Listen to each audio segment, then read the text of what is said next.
আল্লাহ রাব্বুল আলামিন শেষ রাত্রে প্রথম আকাশে আসেন।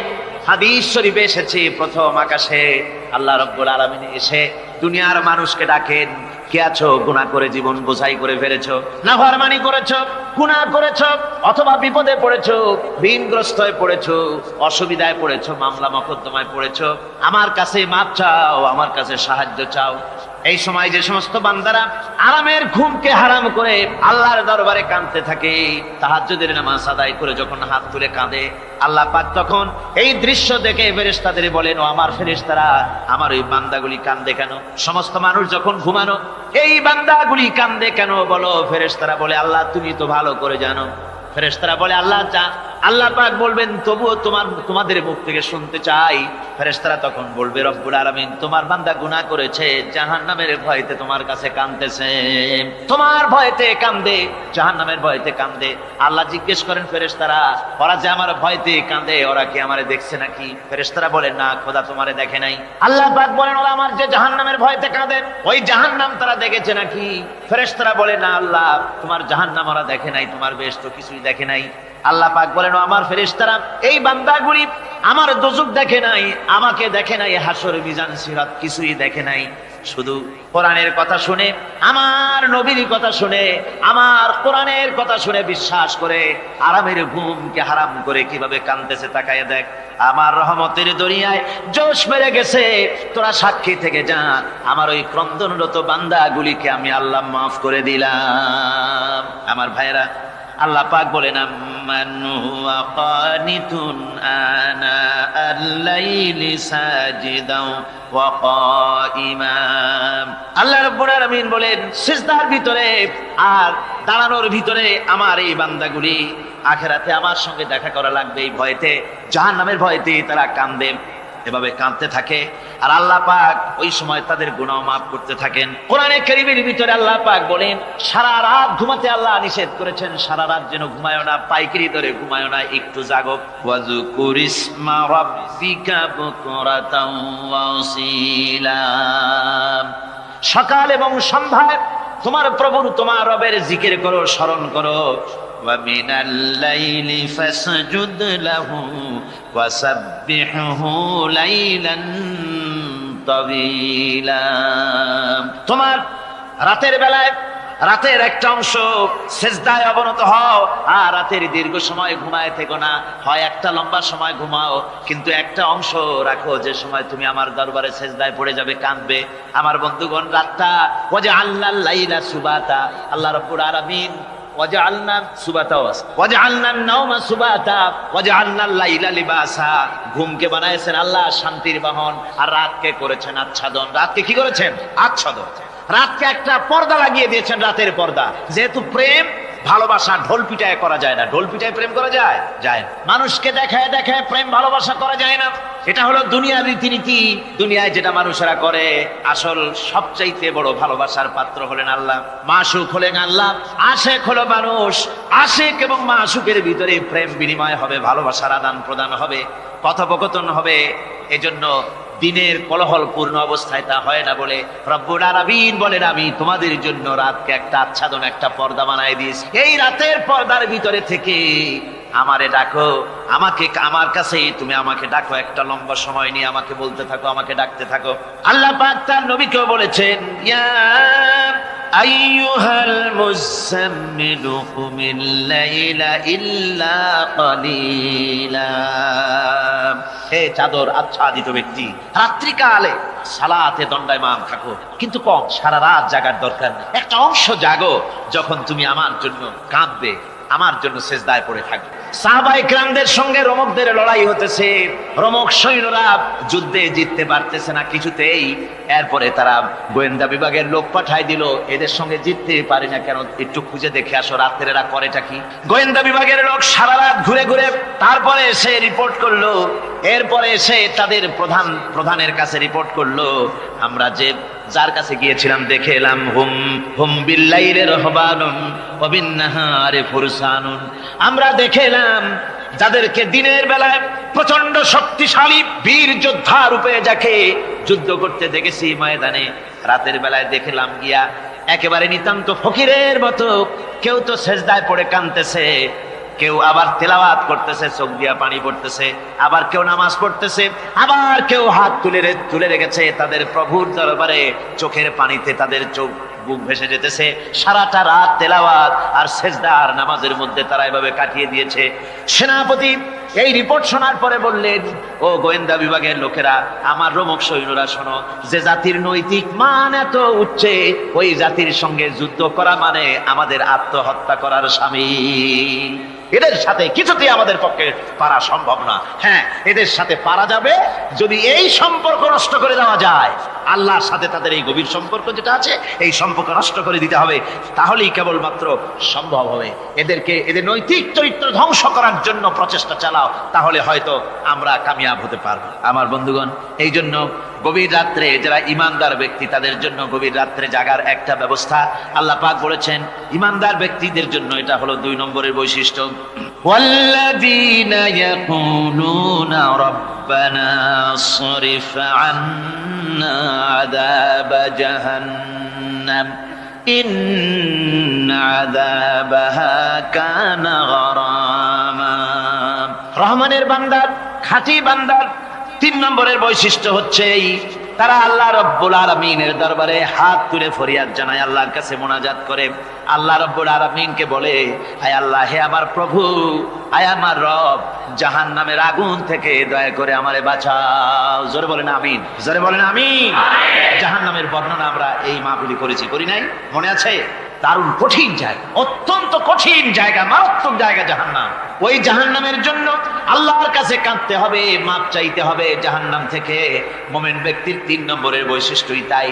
সে বলবে, রব্বানা সরিফ আন্না আযাব জাহান্নাম ইন্না আযাবাহা কানা গরামা।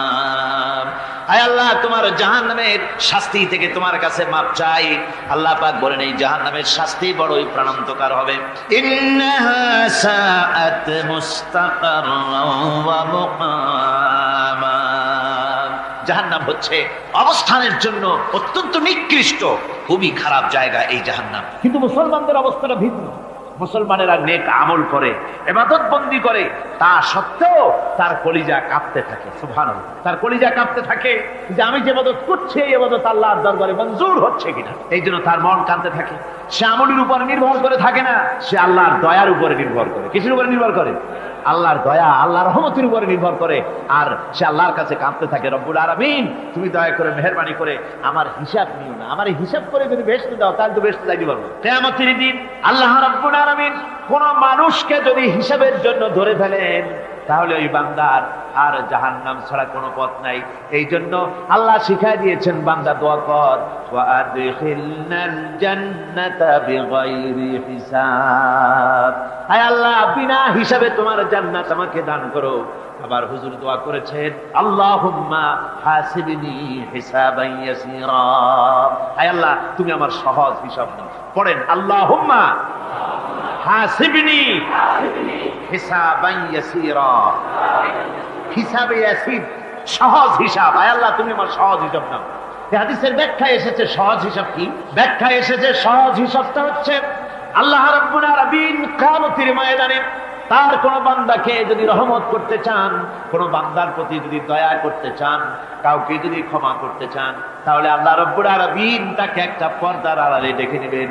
একটি পর্দার আড়ালে রেখে নিয়ে আল্লাহ পাক জিজ্ঞেস করবেন, বান্দা তুই কি এই গুনাহগুলি করেছিলি নাকি? এইটা এইসব গুনাহ করেছিস নাকি? আল্লাহ জিজ্ঞেস করবেন বান্দাকে, অবস্থাটা কেমন হবে চিন্তা করেন। বান্দা এইগুলি করেছিস নাকি? বান্দা ভয়তে থরথর করে কাঁপতে থাকবে, কলিজা ভয়তে কাঁপতে থাকবে, অস্থির হয়ে যাবে।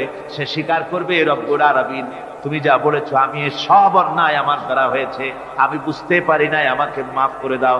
রব্বুল আলামিন বান্দাকে বলবেন, যা বান্দা, আমি তোকে মাফ করে দিলাম, আমার জান্নাতে চলে যা। সুবহানাল্লাহ, সুবহানাল্লাহ। সুতরাং জাহান্নামের শাস্তি থেকে সব সময়ের জন্য আল্লাহর কাছে মাফ চাইতে হবে। ওয়াল্লাযীনা ইযা আনফাকু লাম ইউসরিফু ওয়ালাম ইয়াকতুরু ওয়া কানা বাইনা যালিকা কাওয়ামা। রহমানের প্রকৃত খাঁটি বান্দা তারা, যারা নাকি যখন খরচ করে খরচের সময় বেহুদা খরচ করে না, আবার খরচের ভিতরে কার্পণ্যতাও তারা করে না। ওয়া কানা বাইনা যালিকা কাওয়ামা, এই দুইয়ের মাঝে তারা ভারসাম্য রক্ষা করে, মধ্যমনীতি অবলম্বন করে চলে। তার মানে হলো পয়সা আছে বলি এই পয়সা দিয়ে তারা মদ খায় না, জুয়া খেলে না, বিনা বাজার ইত্যাদি শয়তানি বদমাশি সিনেমা হল ইত্যাদি বানায়া পাপের বোঝা বাড়ায় না। তারা অতিরিক্ত কোনো খরচ করেন, আবার অর্থ পূজারী ব্যক্তির মতো কার্পণ্যতাও তারা করে না। দুইয়ের মাঝে তারা ভারসাম্য রক্ষা করে। এক শ্রেণীর লোক আছে মাল শুধু জমায়, খরচ টরচ করে না। কোরআন শরীফে বলা হয়েছে আল্লাযী জামা মালান ওয়া আদ্দাদা, মাল জমা করে আর গুনতে থাকে, মাঝে মধ্যে আবার টেলিফোন করে, হ্যালো সোনালী ব্যাংকের ম্যানেজার সাহেব নাকি? বলে হ্যাঁ। দেখুন তো আমার আমল নামাটায় কত আছে এখন, হিসাব টিসাব করে আর তাড়াতাড়ি। এখন তো আমল নামা দেখতে সময় লাগে না, তাড়াতাড়ি দেখা যায়। আগে যেমন ব্যাংকে গিয়ে জানতে কেউ চাইতো যে আমার ডেবিট কত, ক্রেডিট কত, ব্যালেন্স কত ইত্যাদি জানতে চাইলে তাকে একেবারে সেই লেজার খোলা লাগে, বিরাট বিরাট বই, বড় বড় কিতাব যা গরুর গাড়ি দিয়ে টানা লাগে, এত বিশাল বিশাল বই ছিল। এখন সেগুলি সংক্ষিপ্ত হয়ে একেবারে কম্পিউটারের মধ্যে ঢুকানো হয়েছে। কম্পিউটারের ভেতরে রয়েছে একটা ছোট্ট যন্ত্র যার নাম হলো মাইক্রোচিপস, একেবারে এতটুকু ছোট্ট মাইক্রোচিপ। এই মাইক্রোচিপসের ভেতরে হাজার হাজার ক্লায়েন্টসদের ডেবিট ক্রেডিট, তাদের ট্রানজাকশন, তাদের ব্যালেন্স সবকিছু রয়ে গেছে। আপনি যখনই জিজ্ঞেস করবেন সে বাটন একটা দাবালো আর সাথে সাথে স্ক্রিনে এসে গেল আপনার নাম কি, বাপের নাম কি, দাদার নাম কি, কত টাকা জমা করছিলেন, কোন কোন তারিখে উঠাইছেন, হাতে কত নিছেন কত, 14 গোষ্ঠীর ইতিহাস একটা টাবে চলে আসে। তো আমি মানুষকে এভাবে বলি যে এই বুদ্ধিটা যিনি দিলেন, লোকেরা বলে তো কয় যে কিয়ামতের দিন আল্লাহ নাকি আমলনামা দিবে মানুষের সামনে হাজির করিয়া, ইমানদারের সামনের থেকে ডান হাতে, বেঈমানের পিছন থেকে কোন হাতে, বাঁ হাতে। এখন ওই আমলনামা সারা জীবনে যত কথা বলছি, যত কাজ করছি সবটাতে লেখা থাকবে। তাহলে সেটা তো বিশাল একটা বই হবে, তো আমরা হাতে করে ধরবই বা কেমনে, আর ওটা হবেই বা কেমনে, আর ওটা পড়বই বা কেমনে? এখন তো বুঝতে সহজ হয়েছে কেমনে পড়বেন। মানুষের মাথায় যদি এই বুদ্ধি আসে, একটা ছোট্ট মাইক্রোচিপসের ভেতরে যদি হাজার হাজার ক্লায়েন্টদের কোটি কোটি শত শত সহস্র কোটি একটা মাইক্রোচিপসের ভিতরে ঢুকানো যায়, তাহলে এই বুদ্ধি যিনি দিলেন তিনি বুঝি এর চাইতেও ছোট্ট বইয়ের মধ্যে আপনার আমল্লাহ উঠে দিতে পারবেন না নাকি? যারা বলেন পারবে কিনা? নিশ্চয়ই পারবেন, হাজার পাওয়ার পর। বন্ধুগণ, সুতরাং এরা মাল জমা করে আর গনে, জিজ্ঞেস করে ম্যানেজার সাহেব কত হয়েছে, বলে যে এত লক্ষ এত। তখন আবার চিন্তা হয় যে আরো কত টাকা জমাইতে পারলে কোটি হয়, তারপরে আরো 200 কোটি হয়। এভাবে তারা জমাইতে থাকে, খরচ করেন। তো এ ব্যাপারে সন্তানের জন্য, সন্তানদের জন্য খরচ যেটা লাগে সেটা স্ত্রী পুত্র সন্তান আত্মীয় স্বজন যে আছে যা, তাদের জন্য যে পরিমাণ খরচ করা লাগে তা যদি না করে তাহলে এটা হচ্ছে বখিলি। আর খরচ করতে গিয়ে যদি বেশি করে তাহলে সেটা হচ্ছে বেহুদা খরচ। এখন এই বেহুদা খরচ থেকে আমাদেরকে বাঁচতে বলা হয়েছে। বিষয়টা হচ্ছে নিজের আত্মীয় স্বজন সন্তান সন্ততির জন্য খরচ করতে হবে যা লাগে তাই। আর আল্লাহর রাস্তায় যখন দেওয়ার কথা আসে তখন প্রাণ খুলে দান করতে হবে। দেখেন লোকেরা যখন আল্লাহর রাস্তায় দান করতে বলা হয়, পকেটের মধ্যে হাত দিয়ে তারপর আঙ্গুল অনেক সময় কষাকষি করে। একজনে জিজ্ঞেস করলাম, মিয়া পয়সা দিবাতে এত পকেটে হাত রাখিয়া বাইরি করো না মোটে? কয় যে ঘষে দেখতেছি শিখি না 10 পাই। তাহলে এইভাবে আল্লাহর রাস্তায় দেওয়ার সময় এই যে কার্পণ্যতা, এই কার্পণ্যতা মানুষকে তাকে শেষ করে দেয়, তার ঈমানকে নষ্ট করে দেয়।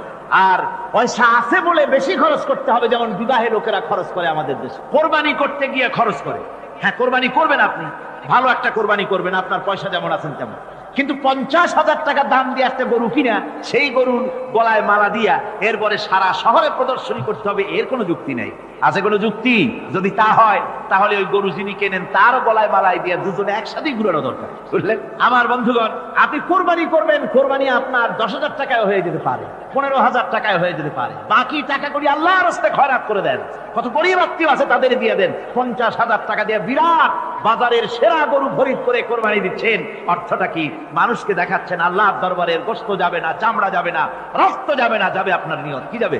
নিয়ত। সুতরাং আল্লাহর রাস্তায় যখন খরচ করবেন, সেই খরচ করার ব্যাপারে তখনও নিয়তটা দেখতে হবে। হালাল পথে খরচ করতে গেলেও নিয়তটা দেখতে হবে, এবং তখনও বেহুদা খরচ করা যাবে না। বিবাহে যেভাবে খরচ আজকাল করে মানুষেরা, হুজুর সাল্লাল্লাহু আলাইহি ওয়াসাল্লাম বলেছেন যে বিবাহে যত খরচ কম সেই বিবাহ তত বরকতপূর্ণ। আর আমরা মনে করি বিবাহে যত বেশি খরচ বাড়ানো যায় ততই এটা বেশি শানদার হবে। উল্টা চিন্তা করি। আল্লাহ রাব্বুল আলামিনের পরে বলছেন, والذين لا يدعون مع الله إلها آخر ولا يقتلون النفس التي حرم الله إلا بالحق ولا يزنون ومن يفعل ذلك يلقى أثاما।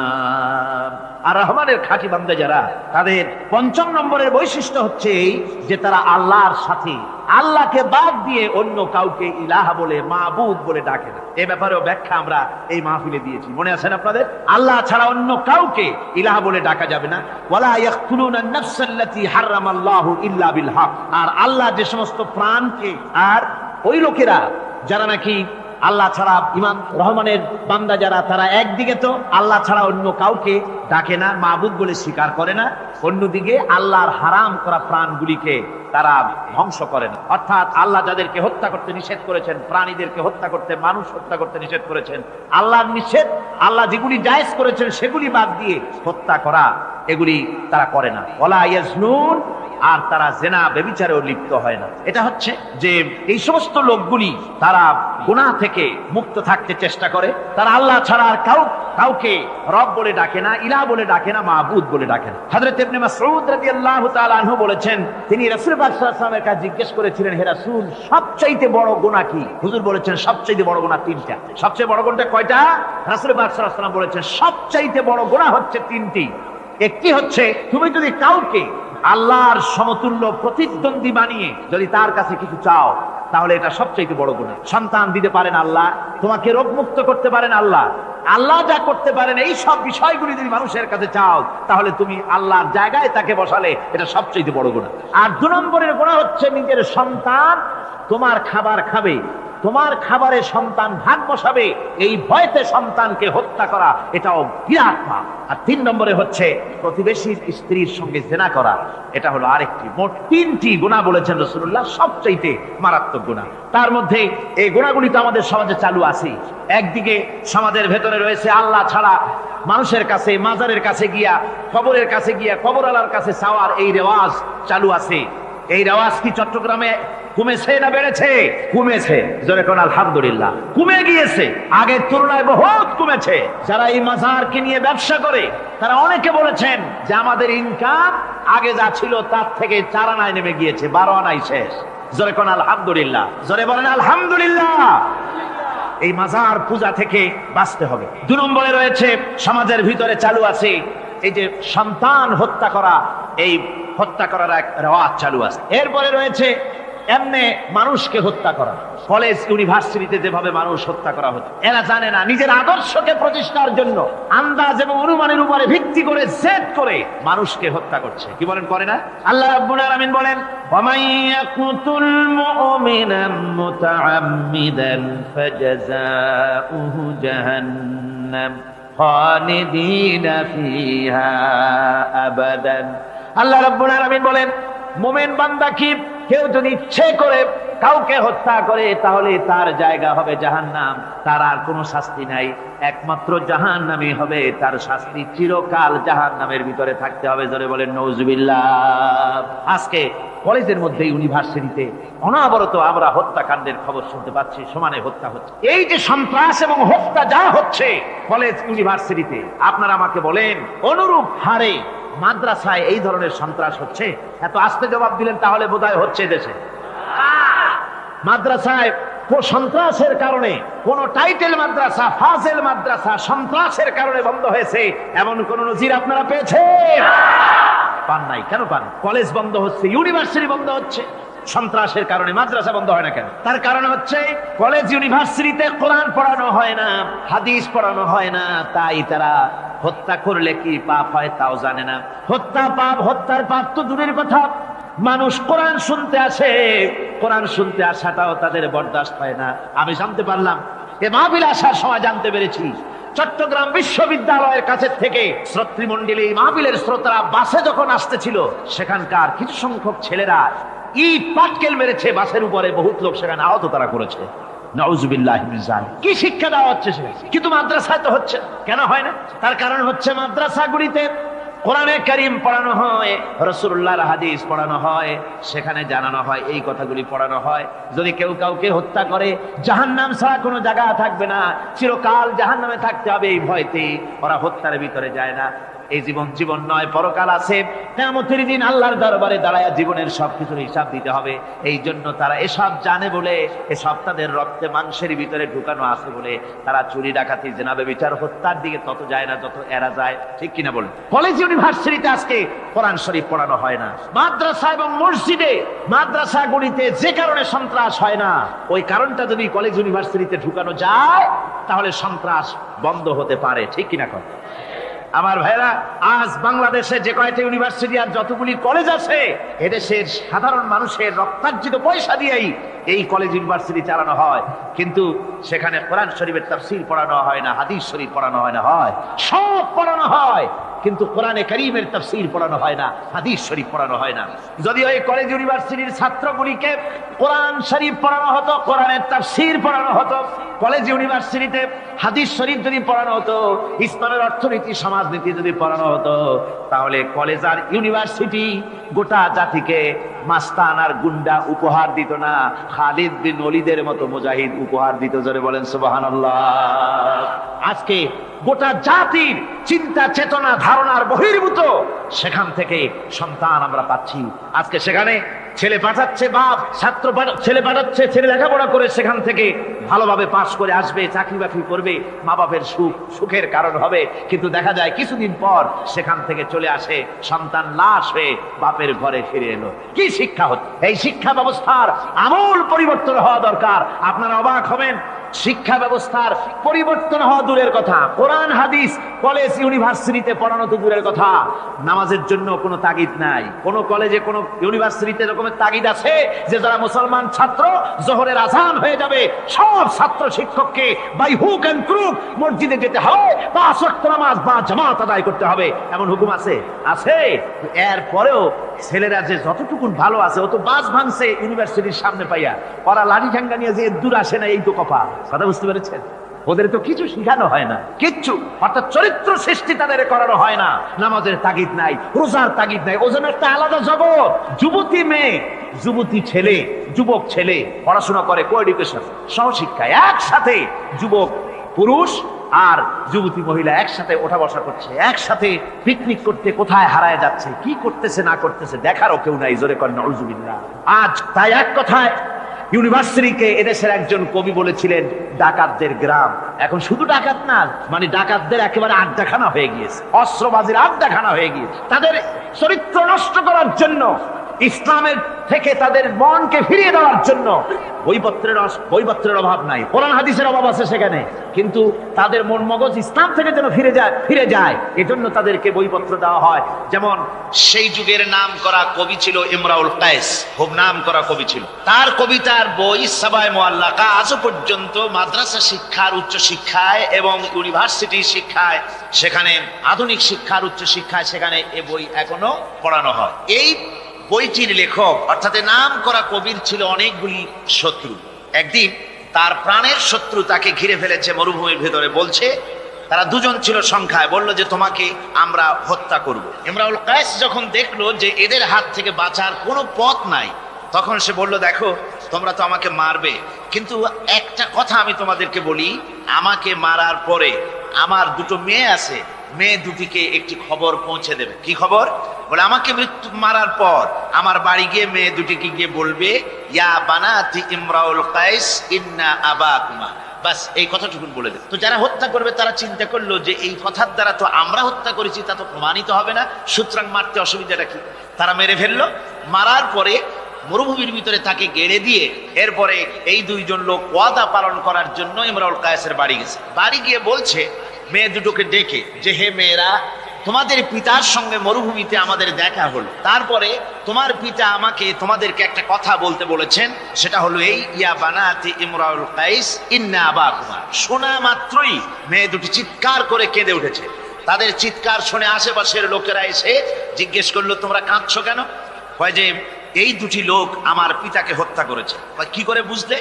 এই যে এদের কাছে আমার আব্বা একটা খবর পাঠাইছেন, খবরটা হলো ইয়া বানাতি ইমরাউল কায়েস ইবনে আবাকুমা। ওরা বলছে এতে ওরা হত্যা করেছে, তা কি করে বোঝা গেল? এর অর্থ তো হচ্ছে যে হে ইমরাউল কায়েসের মেয়েরা নিশ্চয়ই তোমার পিতা। তো নিশ্চয়ই তোমার পিতা কি খায় না ঘুমায় না বিদেশে গেছে, কি করে বোঝা গেল যে সে নিহত হয়েছে? মেয়ে দুটি বলছে দেখো আমার পিতা যে কবিতার পংক্তি বলেছেন এর দ্বিতীয় লাইন আমরা জানি কি হবে। ইয়া বানাতি ইমরাউল কায়েস ইন্না আবাকুমা, এর দ্বিতীয় লাইন হবে কাদ কুতিলা ওয়া কাতিলুহু লাদাকুমা। এর দ্বিতীয় লাইন হবে নিশ্চয়ই তোমার পিতা নিহত আর হত্যাকারীরা দুজনই তোমাদের সম্মুখে উপস্থিত। এখন আপনারা চিন্তা করেন যে মহিলারা পর্যন্ত সেই যুগে কতখানি বুদ্ধিমতী, কতখানি তারা বুৎপত্তি সম্পন্না ছিল সেই যুগের মহিলারা পর্যন্ত, পুরুষ তো দূরের কথা। তো জ্ঞান বুদ্ধি সবই ছিল, সব থাকা সত্ত্বেও এই যে তারা চুরি করত, ডাকাতি করত, জিনা করত, ব্যভিচার করত একটি জিনিসের অভাবে। কয়টি জিনিসের অভাবে? সেই জিনিসটা হচ্ছে ওদের কাছে ওহির জ্ঞান ছিল না। ওহির জ্ঞান না থাকার কারণে ওদের এই চরম দুরবস্থা হয়েছিল। আর রাসূল পাক সাল্লাল্লাহু আলাইহি ওয়াসাল্লাম ওহির জ্ঞান দিয়ে ওই জাতিকে গোটা পৃথিবীর মধ্যে শ্রেষ্ঠ জাতিতে পরিণত করে দিয়েছিলেন।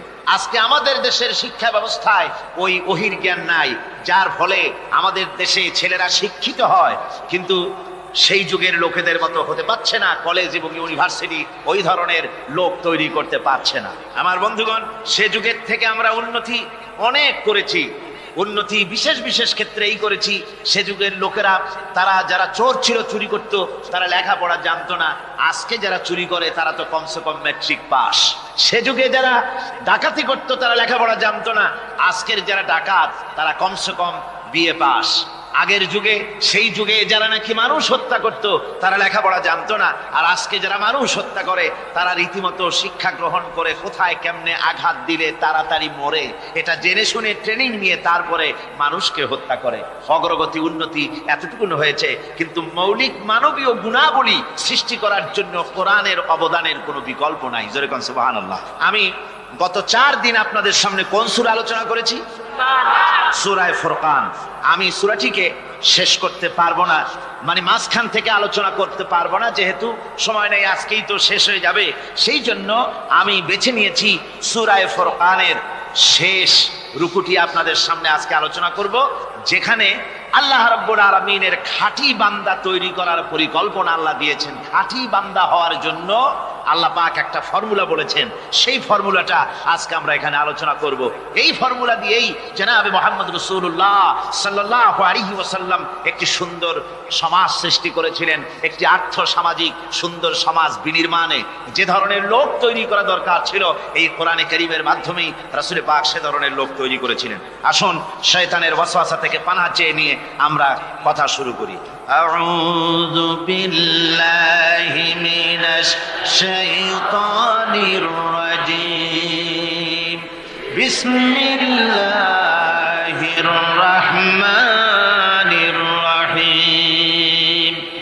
মুফিদুর রহমান সাহেব আমাকে খবর দিলেন, ওনার কাছে খবর এসেছে যে মানুষ ভিড়ে এবং চাপে শ্বাসরুদ্ধ হয়ে মরে যাওয়ার উপক্রম হয়ে যাচ্ছে বিভিন্ন জায়গায়। তা আমি আপনাদেরকে অনুরোধ করব, যিনি যেখানে আছেন সামনের দিকে বাড়ার কোনো চেষ্টা করবেন না। রাস্তায় থাকেন, ড্রেনের পাশে থাকেন, গাছের উপরে থাকেন, ছাদের উপরে থাকেন, যেখানে থাকেন সেখানে বসে পড়েন। রাস্তা তো ট্রাফিক বন্ধ করে দেওয়া হয়েছে, গাড়ি ঘোড়া এসব রাস্তায়, এ মাহফিলের চারদিকের সমস্ত রাস্তার গাড়ি ঘোড়া বন্ধ করে দেওয়া হয়েছে। ফলে আপনারা রাস্তার উপরে বসে পড়েন, দাঁড়িয়ে থাকবেন না। দাঁড়াতে গেলেই মানুষের চাপে হেলাধুলা করবেন, পড়ে যাবেন, হাত পা ভেঙে যাওয়ার, প্রাণান্তকার দশা হওয়ার সম্ভাবনা হবে। সুতরাং আমি সকলকে অনুরোধ করছি, মেহেরবানি করে কোরআনের সম্মানে, এ মাহফিলের সম্মানে আপনারা যার যার জায়গায় বসে পড়েন। কেউ দাঁড়িয়ে থাকবেন না, আর মোটেই চাপাচাপি করবেন না, কেউ কথা বলবেন না, আর দাঁড়াবেনও না। শয়তানের ওয়াসওয়াসা থেকে পানাহ চেয়ে পরম করুণাময় আল্লাহ রাব্বুল আলামিনের নামে শুরু করছি। তাবারাকাল্লাযী জাআলা ফিস সামাই বুরুজাও ওয়া জাআলা ফিহা সিরাজাও ওয়া কমারাম মুনীরা ওয়া হুয়াল্লাযী জাআলাল লাইলা ওয়ান নাহারা খিলফাতান লিমান আরাদা আন ইয়াযাক্কার أن يذكر أو أراد شكورا সাদাকাল্লাহুল আযীম। অতীব বরকতশালী সেই মহান সত্তা যিনি আকাশ সমূহকে বুর্জ দিয়ে বুর্জ সমূহ দিয়ে যিনি সংস্থাপন করেছেন, বুর্জ স্থাপন করেছেন এবং তাতে একটি প্রদীপ স্থাপন করেছেন আর আলোকমণ্ডিত এক উজ্জ্বল চাঁদ স্থাপন করেছেন। ওয়াহুয়াল্লাযী জাআলাল লাইলা ওয়ান নাহারা খিলফা, আর তিনি রাত এবং দিনকে পরস্পরের স্থলাভিষিক্ত বানিয়েছেন। লিমান আরাদা আন ইয়াযাক্কারা আও আরাদা শুকুরা, তাদের জন্য যারা এর থেকে উপদেশ অর্জন করতে চায়, জ্ঞান লাভ করতে চায় এবং শুকর আদায় করতে চায়। শুকর আদায়কারীর জন্য, জ্ঞান অন্বেষণকারীদের জন্য আল্লাহ পাক এগুলি করেছেন। এখানে বুর্জ শব্দের অর্থ হচ্ছে প্রাসাদ বা সুদৃঢ় স্থাপত্য। প্রাচীন খগোল বিজ্ঞানে বুর্জ বলা হতো সেই 12টি কক্ষপথকে। কোন মুফাসসির এই বুর্জকে বলেছেন গ্রহকে বুর্জ হিসাবে তারা ব্যাখ্যা করেছেন। আসলে আল্লাহ রাব্বুল আলামিন তিনি মহাশূন্যকে যে কিভাবে সজ্জিত করেছেন, কত সুন্দরভাবে করেছেন, তার ব্যাখ্যা কোরআনে কারীমের বিভিন্ন জায়গায় এসেছে।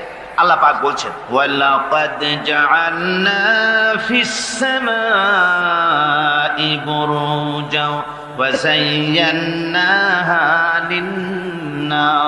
লিন-নাযিরিন, আমি আকাশে বহু সংখ্যক সুদৃঢ় বুর্জ স্থাপন করেছি এবং দর্শকদের জন্য তা অত্যন্ত সুসজ্জিত করে, সুদৃশ্য করে আমি স্থাপন করেছি, সুন্দর করে স্থাপিত করেছি। মহাশূন্য, এর মধ্যে আল্লাহ পাক সৃষ্টি করেছেন অগণিত গ্রহ উপগ্রহ। কত গ্রহ আছে, কত উপগ্রহ আছে, বিজ্ঞানীদের কাছে আজও পর্যন্ত তার কোনো হিসাব মেলেনি। মহাশূন্যে আল্লাহ পাক, মহাশূন্যের মহাবিস্ময়। বর্তমান বিজ্ঞান ক্রমান্বয়ে আশ্চর্য হয়ে যাচ্ছে তাদের নতুন নতুন আবিষ্কারের মাধ্যমে, চিন্তা ভাবনার মাধ্যমে, যে মহাশূন্য আল্লাহ পাক মহাস্রষ্টা কি করে রেখেছেন। একটি বিশাল এক বিস্ময়ের কারখানা। সেখানে রয়েছে মিল্কি ওয়ে, যাকে বলা হয় ছায়াপথ। বিজ্ঞানীরা বলেছেন প্রায় 20,000 কোটি তারকা রয়েছে এই মিল্কি ওয়ের ভেতরে, ছায়াপথের ভেতরে। আবার কেউ বলেছেন যে সেই তারকার সংখ্যা বলা সম্ভব হবে না। সমুদ্র সৈকতের বালুকণা গণা তবুও সম্ভব, কিন্তু আকাশের তারকারাজি গণা সম্ভব নয়। এখন আল্লাহ পাক সেই মহাশূন্যের ভেতরে সৃষ্টি করে রেখেছেন এই ছায়াপথ। ছায়াপথের ভিতরে আছে যে তারকাগুলি, বিজ্ঞানীরা বলেছেন যে এই তারকাগুলি এত বিরাট বিরাট তারকা আছে। আগে তো ওনারা বলেছিলেন পৃথিবীর চাইতে সূর্যটা হচ্ছে পৃথিবীর চাইতে 13 লক্ষ গুণ বড়। এই বিরাট সূর্য ছিল তাদের কাছে বিস্ময়। এখন তারা বলছেন না, মিল্কি ওয়ের ভিতরে যে সমস্ত তারকার সন্ধান আমরা পেয়েছি, সে সমস্ত তারকা এত বড় বড় বিরাট দানবের মতো, যে ওর এক একটা তারকার ভেতরে যে সূর্য পৃথিবীর চাইতে 13 লক্ষ গুণ বড়, এরকম অন্তত 3 কোটি সূর্যকে একটা তারকার মধ্যে ঢুকিয়ে দেওয়া যায়। সুবহানাল্লাহ, কি বিশাল!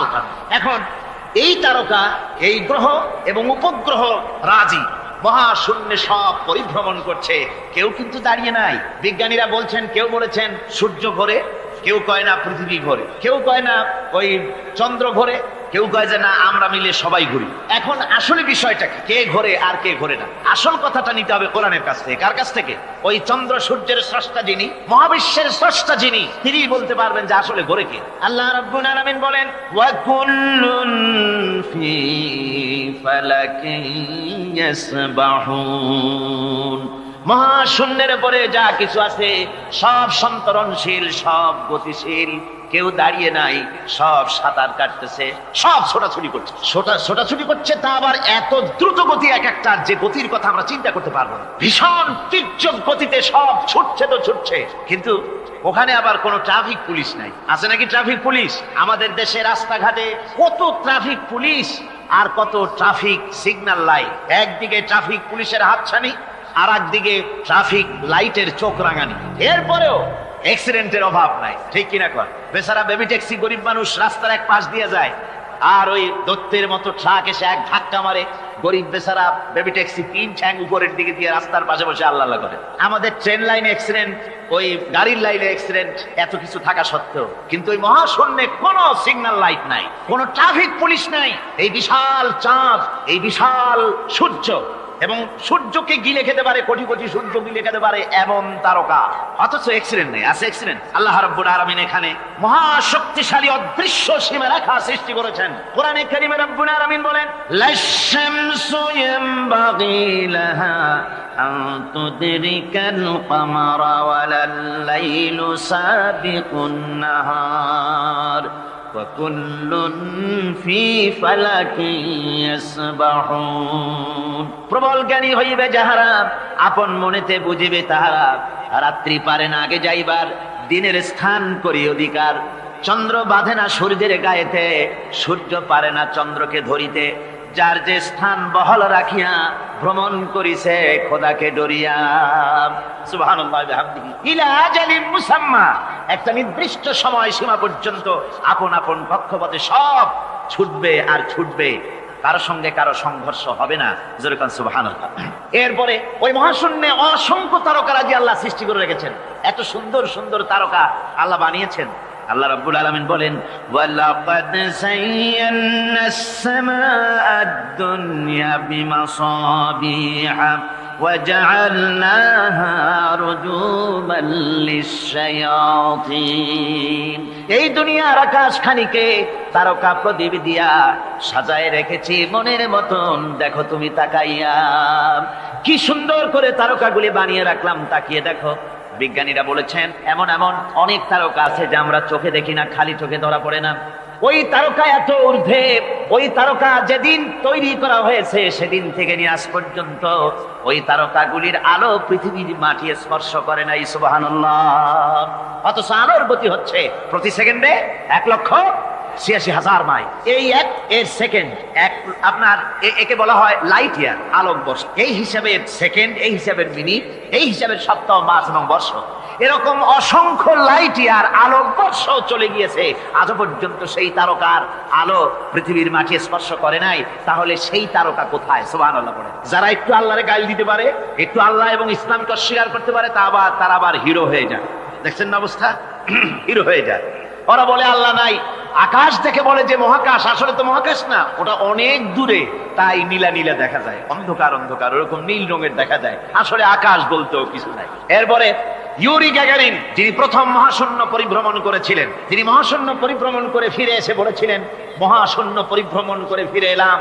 মুসলমানেরা যাকে আল্লাহ বলে, খ্রিস্টানেরা যাকে গড বলে, আল্লাহ আর খ্রিস্টান সেই গডের অস্তিত্ব লক্ষ লক্ষ মাইলের কোথাও দেখি নাই, পাই নাই। আমি বলি বেকুব, আল্লাহরে তুমি দেখবা, তুমি তো তোমার নিজের শরীরও দেখো না।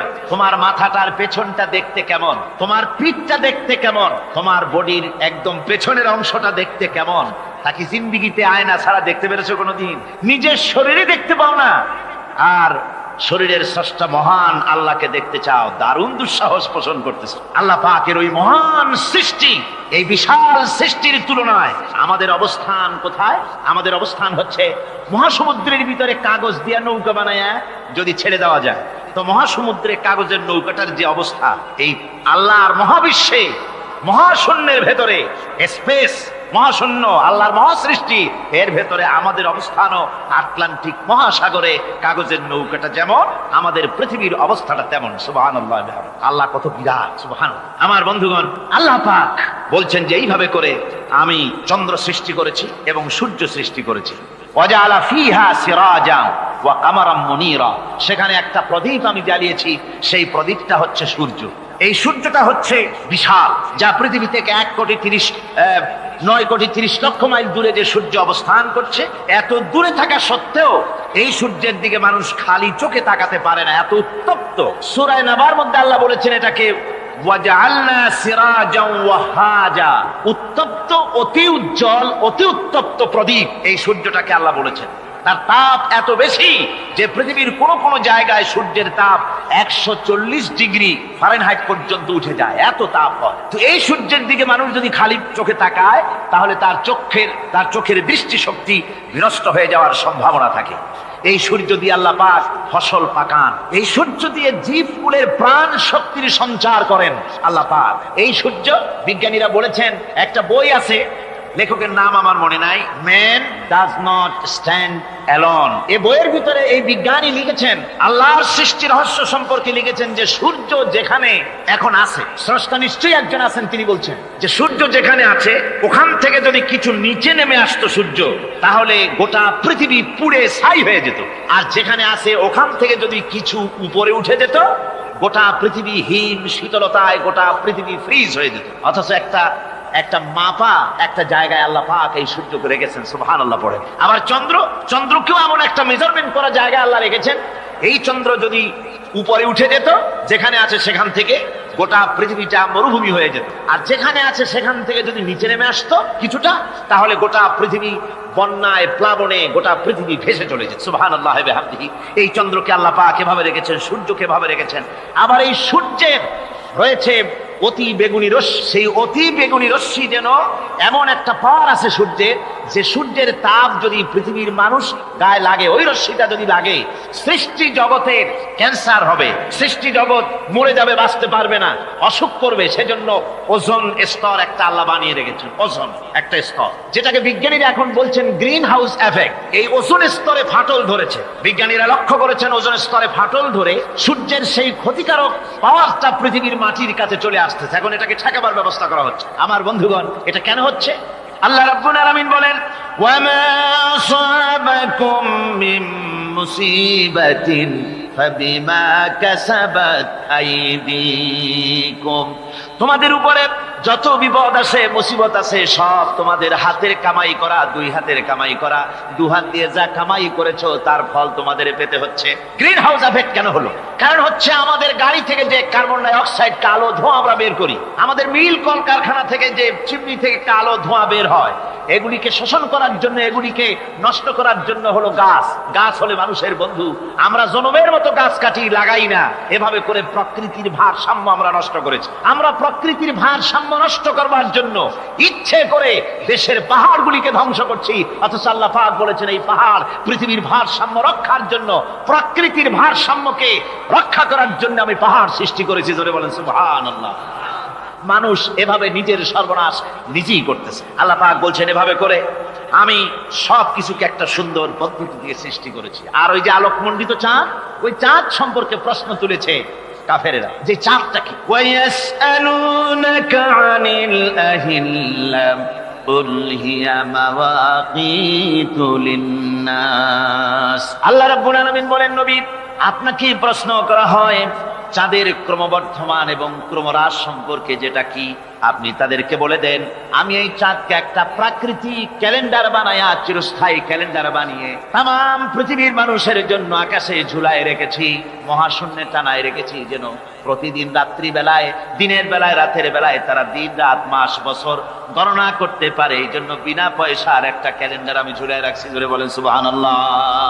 এমনি করে চাঁদ এবং সূর্যকে আমি সৃষ্টি করে দিই। আল্লাহ পাক বলেন, وهو الذي جعل الليل والنهار خلفة لمن أراد أن يذكر أو أراد شكورا। আর আমি দিন এবং রাতকে একে পরস্পরের স্থলাভিষিক্ত বানিয়েছি, যারা শুকর আদায় করবে আর যারা এর দ্বারা জ্ঞান অর্জন করবে তাদের জন্য।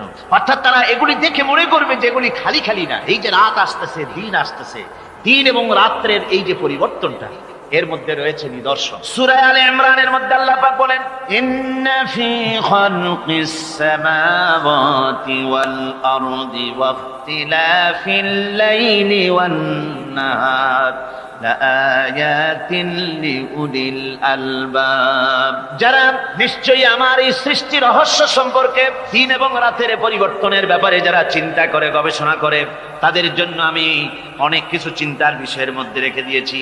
তারা এসব আমার সৃষ্টি নৈপুণ্যতা দেখে তারপরে তারা হতবাক, বিস্ময় বিমুখ হয়ে তারা বলে, এগুলি দেখে আর বলে, আল্লাযীনা ইয়াযকুরুনাল্লাহা কিয়ামান ওয়া কুউদান ওয়া আলা জুনুবিহিম ওয়া ইয়াতাফাক্কারুনা ফি খালকিস সামাওয়াতি ওয়াল আরদ। তারা বসা অবস্থায়, দাঁড়ানো অবস্থায় আমার আমার প্রশংসা করে আর বলে রব্বানা মা খালাকতা হাযা বাতিলান সুবহানাকা ফাকিনা আযাবান নার। আয় আল্লাহ পাক, তুমি কোনো কিছু খেল তামাশার বিষয়বস্তু করে তৈরি করো নাই, অতএব জাহান্নামের শাস্তি থেকে তুমি আমাকে রক্ষা করো। আল্লাহর নবী বলেছেন আল্লাহর সৃষ্টি নৈপুণ্যতা সম্পর্কে যদি কোনো বান্দা 1 ঘন্টা চিন্তা করে, 1 ঘন্টা যদি গবেষণা করে চিন্তা করে, রব্বুল আলামিন তার আমলনামায় 60 বছরের নফল ইবাদতের সওয়াব লিখে দেন। জোরে বলেন সুবহানাল্লাহ। আল্লাহ পাক এই সমস্ত কথা বলে এখন ওই ফর্মুলা বলতেছেন যে আসলে আমার বান্দা হওয়ার জন্য, খাঁটি বান্দা হওয়ার জন্য তার কয়েকটি বৈশিষ্ট্য থাকতে হবে। আল্লাহ পাক এখানে 8টি বৈশিষ্ট্য বর্ণনা করেছেন। আল্লাহর খাঁটি বান্দা হওয়ার জন্য বৈশিষ্ট্য কয়টা লাগবে? 8টি। বেহেশত কয়টা? বেহেশত কয়টি? আল্লাহ পাক বৈশিষ্ট্য বানিয়েছেন 8টি। এখানে 8টি বৈশিষ্ট্যের কথা বলা হয়েছে। মহান আল্লাহ রাব্বুল আলামিন বলেন ওয়াইবাদুর রাহমানিল্লাযীনা ইয়ামশুনা আলাল আরদি হাওনাও ওয়া ইযা খাতাবাহুমুল জাহিলুন ক্বালু সালামা। রহমানের খাঁটি বান্দা তারা, রহমানের আসল বান্দা তারা যারা নাকি জমিনের উপর থেকে যখন হাঁটে খুব বিনয় বিনম্রতার সাথে তারা চলে। ওয়াইদা খাতাবাহুমুল জাহিলুন, আর যখন জাহিলরা তাদের সঙ্গে কথাবার্তা বলতে আসে তখন তারা তাদেরকে বলে তোমাদের প্রতি সালাম, এই বলে তারা চলে। অর্থাৎ এই 8টি বৈশিষ্ট্যের প্রথম বৈশিষ্ট্য ধরা হয়েছে চালচলনকে। ইমানদার খাঁটি বান্দা যারা, তাদের চালচলন সম্পর্কে প্রথম বৈশিষ্ট্য ধরা হয়েছে। তার মানে হচ্ছে নির্লজ্জ, স্বৈরাচার, মাস্তান, গুন্ডা, বদমাশ, অত্যাচারী, এদের চালচলন এক ধরনের। আবার অন্যদিকে ব্যক্তিত্ব সম্পন্ন, মর্যাদাবান, এরপরে শিক্ষিত, ভদ্র, মার্জিত, তাদের চালচলন ভিন্ন ধরনের। এই 2 শ্রেণীর চালচলন কি একরকম হয় নাকি? একরকম হয় না। তার কারণ হচ্ছে ব্যক্তির চালচলনের মাঝেই তার অবস্থাটা বোঝা যায় যে আসলে লোকটি কেমন। আল্লাহ রাব্বুল আলামিন এই কথার দ্বারা এটা প্রমাণ করতে চান যে মুমিন বান্দা যারা হবে, আল্লাহর খাঁটি বান্দা যারা হবে, তাদের পরিচয় দেওয়া লাগবে না। তাদের চালচলন দেখে, তাদের হাঁটা দেখে, তাদের চলা দেখে, তাদের বলা দেখে, তাদের আচরণ দেখে লোকেরা বুঝতে পারবে যে ইনি হচ্ছেন আল্লাহর একজন খাঁটি বান্দা, একজন মুমিন ব্যক্তি, একথা বুঝতে পারবে। আর সে ব্যক্তি জমিনের উপরে চলবে খুবই বিনম্র ভাবে। কোরআনে কারীমে অন্য জায়গায় আল্লাহ রাব্বুল আলামিন বলেছেন ওয়ালা তামশি ফিল আরদি মারহান ইন্নাকা লান তাখরিকাল আরদা ওয়া লান তাবলুগাল জিবালা তুলা। আমার জমিনের উপরে অহংকারের পদবরে হেঁটো না, আমার জমিনের উপরে অহংকার করে জমিনের উপরে হেঁটো না। তুমি জমিনের উপরে অহংকার করে হেঁটে পদাঘাত দিয়ে আমার এই জমিনকে ফাটায় দিতে পারবে না। আর তুমি লাফ দিয়ে আমার আকাশে, আমার পাহাড়ের উচ্চতাও তুমি ছাড়িয়ে যেতে পারবে না। অহংকার করে কেউ কি পায়ের আঘাত দিয়ে জমিনটাকে ফাটায় দিতে পারে? কি বলেন, পারবে? আর অহংকার করে লাফ দিয়ে পাহাড়ের উচ্চতাও কি কেউ ছাড়িয়ে দিতে পারবে? পারবে না। সুতরাং অহংকার, মুমিন ব্যক্তি যারা, তারা অহংকার করতে পারে না। অহংকার মুমিনের স্বভাব নয়। অহংকার করতে পারে কেবলমাত্র আল্লাহ রাব্বুল আলামিন। অহংকার হচ্ছে আল্লাহ পাকের ইজাত। অহংকার কে করতে পারেন? আল্লাহ পাক করতে পারেন। মানুষের অহংকার শোভা পায় না। মানুষ, তোমার আবার অহংকার কিসের? 1 ফোঁটা নাপাক পানি দিয়ে যার জন্মের উৎস, এমন নাপাক পানি যা শরীর থেকে নির্গত হলে পরে গোসল করা ফরজ হয়ে যায়, এমন 1 ফোঁটা নাপাক পানি যার জন্মের উৎস, তার অহংকার করবেন আল্লাহ রাব্বুল আলামিন। হাদিসে কুদসির ভিতরে এসেছে, আল্লাহ পাক বলেছেন যে ব্যক্তি অহংকার করে সেজন্য আমার চাদর নিয়ে টানাটানি করে। জোরে কোন নাউযুবিল্লাহি মিন যালিক। সুতরাং মুমিন বান্দা যিনি হবেন, আল্লাহর খাঁটি বান্দা, রহমানের খাঁটি বান্দা, সে ব্যক্তি কখনো জমিনের উপর অহংকারের সাথে চলাফেরা করবে না, বরং তার চাল চলন হবে অত্যন্ত বিনম্র। আর কি? আর হলো জাহিলদের সঙ্গে সে কোনো বিতর্কে লিপ্ত হবে না। জাহিলরা গালাগালি দেবে, গালাগালির জবাবে সে গালাগালি দেবে না। জাহিলরা অত্যাচার করবে, অত্যাচারের জবাবে সে অত্যাচার করবে না, বরং তাদেরকে দেখলে, তারা অত্যাচার করতে আসলে, তারা গালাগালি দিলে তাদের জবাবে ইদফা বিল্লাতি হিয়া আহসান, তাদের জবাবে তাদেরকে সালাম দিয়ে সেখান থেকে তারা কেটে পড়বে। সূরা কাসাসের এই আয়াত অন্য জায়গায় আল্লাহ রাব্বুল আলামিন এ কথা আবার এভাবে বলতেছেন ওয়াইজা সামিউল লাগওয়া আ'রাদু আনহু ওয়া ক্বালু লানা আ'মালুনা ওয়া লাকুম আ'মালুকুম সালামুন আলাইকুম লা নাবতাগিল জাহিলিন। আল্লাহ পাক বলছেন যে যখন মুমিনেরা পরস্পরে মুমিনদের সাথে জাহিলদের যখন দেখা সাক্ষাৎ হয়ে যায়, যখন ঝগড়ায় লিপ্ত হতে চায়, তখন মুমিনেরা যারা মুমিন বান্দা, আল্লাহর খাঁটি বান্দা, তারা বলবে যে তোমাদের আমলের প্রতিফল তোমরা পাবা, আমাদের কৃতকর্মের ফল আমরা পাবো, সুতরাং তোমাদের প্রতি সালাম, তোমাদের সাথে আমাদের কোনো সম্পর্ক নাই। ঝগড়াঝাটি না করে তারা ফিরে আসবে। আল্লাহ পাকের পরে বলেন ওয়াল্লাযীনা ইয়াবিতুনা লিরাব্বিহিম সুজদান ওয়া কিয়ামা। রহমানের খাঁটি বান্দা তারাই আরেকটি বৈশিষ্ট্য, তাদের এই 2 নম্বরের বৈশিষ্ট্য এবার বলা হচ্ছে। রহমানের আল্লাহর খাঁটি বান্দার 2 নম্বরের বৈশিষ্ট্য সেটা হচ্ছে এই যে তারা রাত কাটায় তার রবের হুজুরে আল্লাহর দরবারে সেজদা দিয়ে দাঁড়িয়ে থেকে কান্দাকাটি করে তারা রাত গুজরান করে। জোরে বলেন সুবহানাল্লাহ। আর এর বিপরীত যারা তারা রাত কাটায়, রাতের বেলা মদ, জুয়া, সিনেমা, গান বাজনা, অশ্লীলতা, নাটক, হাবিজাবি গল্প গুজব করে তারা তাদের রাত কাটায়। আর যারা মুমিন বান্দা, আল্লাহর বান্দা, যারা খাঁটি বান্দা, তারা এই রাত তারা আল্লাহর ইবাদতের ভিতর থেকে কান্দাকাটির মধ্য দিয়ে দাঁড়িয়ে দাঁড়িয়ে অথবা সেজদার ভিতরে তারা তাদের রাত কাটিয়ে দেয়। কোরআনে কারীমে আল্লাহ রাব্বুল আলামিন এই কথা এভাবে বলেছেন, তাতাজাফা জুনুবুহুম আনিল মাদাজি ইয়াদউনা রাব্বাহুম খাওফান ওয়া তামআ। আমার মুমিন বান্দারা তাদের পার্শ্বদেশ এবং পৃষ্ঠদেশ বিছানার উপরে বেশি রাত থাকে না। তারা তাদের রবের প্রতি রবের ভয়, আল্লাহর ভয়, আশা পোষণ করে। আর তারা আল্লাহকে ভয় করে তারা বিছান থেকে নিজের পিঠকে আলাদা করে নিয়ে তারা রাতের বেলায় আমার কাছে কান্দে, আমার কাছে দোয়া করে, তারা কান্দে, ইবাদত করে। সূরা যারিয়াতের ভিতরে রব্বুল আলামিন বলতেছেন, কানু কালিলাম মিনাল লাইলি মা ইয়াহজাউনা ওয়া বিল আসহারি হুম ইস্তাগফিরুন। আমার এই মুমিন বান্দাগুলি, আমার খাঁটি বান্দা যারা, তারা সারা রাত ঘুমায় না, রাতের একটা অংশ মাত্র তারা ঘুমায়, সারা রাত ঘুমায় না, একটা অংশ তারা ঘুমায়, আর বাকি অংশটুকু শেষ রাত্রে তারা ওঠে আর আমার দরবারে তারা কান্দে, মাপ চায় আর কাঁদতে থাকে, চোখের পানি ফেলতে থাকে। আল্লাহ রাব্বুল আলামিন শেষ রাত্রে প্রথম আকাশে আসেন। হাদিস শরীফে এসেছে, প্রথম আকাশে আল্লাহ রাব্বুল আলামিন এসে দুনিয়ার মানুষকে ডাকেন, কে আছো গুনাহ করে জীবন বোঝাই করে ফেলেছো, নাফরমানি করেছো, গুনাহ করেছো, অথবা বিপদে পড়েছো, ঋণগ্রস্ত হয়ে পড়েছো, অসুবিধায় পড়েছো, মামলা মকদ্দমায় পড়েছো, আমার কাছে মাপ চাও, আমার কাছে সাহায্য চাও। এই সময় যে সমস্ত বান্দারা আরামের ঘুমকে হারাম করে আল্লাহর দরবারে কাঁদতে থাকে, তাহাজ্জুদের নামাজ আদায় করে যখন হাত তুলে কাঁদে, আল্লাহ পাক তখন এই দৃশ্য দেখে ফেরেশতাদের বলেন, ও আমার ফেরেশতারা, আমার ওই বান্দাগুলি কাঁদে কেন? সমস্ত মানুষ যখন ঘুমানো, এই বান্দাগুলি কাঁদে কেন বলো? ফেরেশতারা বলে, আল্লাহ তুমি তো ভালো করে জানো।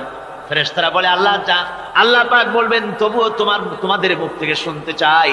ফেরেশতারা তখন বলবে, রব্বুল আলামিন তোমার বান্দা গুনাহ করেছে, জাহান্নামের ভয়তে তোমার কাছে কাঁদতেছে, তোমার ভয়তে কাঁদে, জাহান্নামের ভয়তে কাঁদে। আল্লাহ জিজ্ঞেস করেন ফেরেশতারা, ওরা যে আমার ভয়তে কাঁদে, ওরা কি আমারে দেখছে নাকি? ফেরেশতারা বলেন, না খোদা তোমারে দেখে নাই। আল্লাহ পাক বলেন, ওরা আমার যে জাহান্নামের ভয়তে কাঁদে, ওই জাহান্নাম তারা দেখেছে নাকি? ফেরেশতারা বলে, না আল্লাহ, তোমার জাহান্নাম ওরা দেখে নাই, তোমার বেহেশত কিছুই দেখে নাই। আল্লাহ পাক বলেন, আমার ফেরেশতারা, এই বান্দাগুলি আমার দোজখ দেখে নাই, আমাকে দেখে নাই, হাসর মিজান সিরাত কিছুই দেখে নাই, শুধু কোরআনের কথা শুনে, আমার নবীর কথা শুনে, আমার কোরআনের কথা শুনে বিশ্বাস করে আরামের ঘুমকে হারাম করে কিভাবে কাঁদতেছে তাকায় দেখ। আমার রহমতের দরিয়ায় জোশ মেরে গেছে, তোরা সাক্ষী থেকে যা, আমার ওই ক্রন্দনরত বান্দাগুলিকে আমি আল্লাহ মাফ করে দিলাম। আমার ভাইরা, আল্লাহ পাক বলেন, আম্মান হুয়া কানিতুন আনা আল-লাইলি সাজিদাও ওয়া কাইমা। আল্লাহ রাব্বুল আলামিন বলেন, সিজদার ভিতরে আর দাঁড়ানোর ভিতরে আমার এই বান্দাগুলি আখিরাতে আমার সঙ্গে দেখা করা লাগবে, এই ভয়তে, জাহান্নামের ভয়তে তারা কাঁদে, এভাবে কাঁদতে থাকে। আর আল্লাহ পাক ওই সময় তাদের গুনাহ মাফ করতে থাকেন। কোরআনে কারীমের ভিতরে আল্লাহ পাক বলেন, সারা রাত ঘুমাতে আল্লাহ নিষেধ করেছেন, সারা রাত যেন ঘুমায়ো না, পাইকারি ধরে ঘুমায়ো না, একটু জাগো।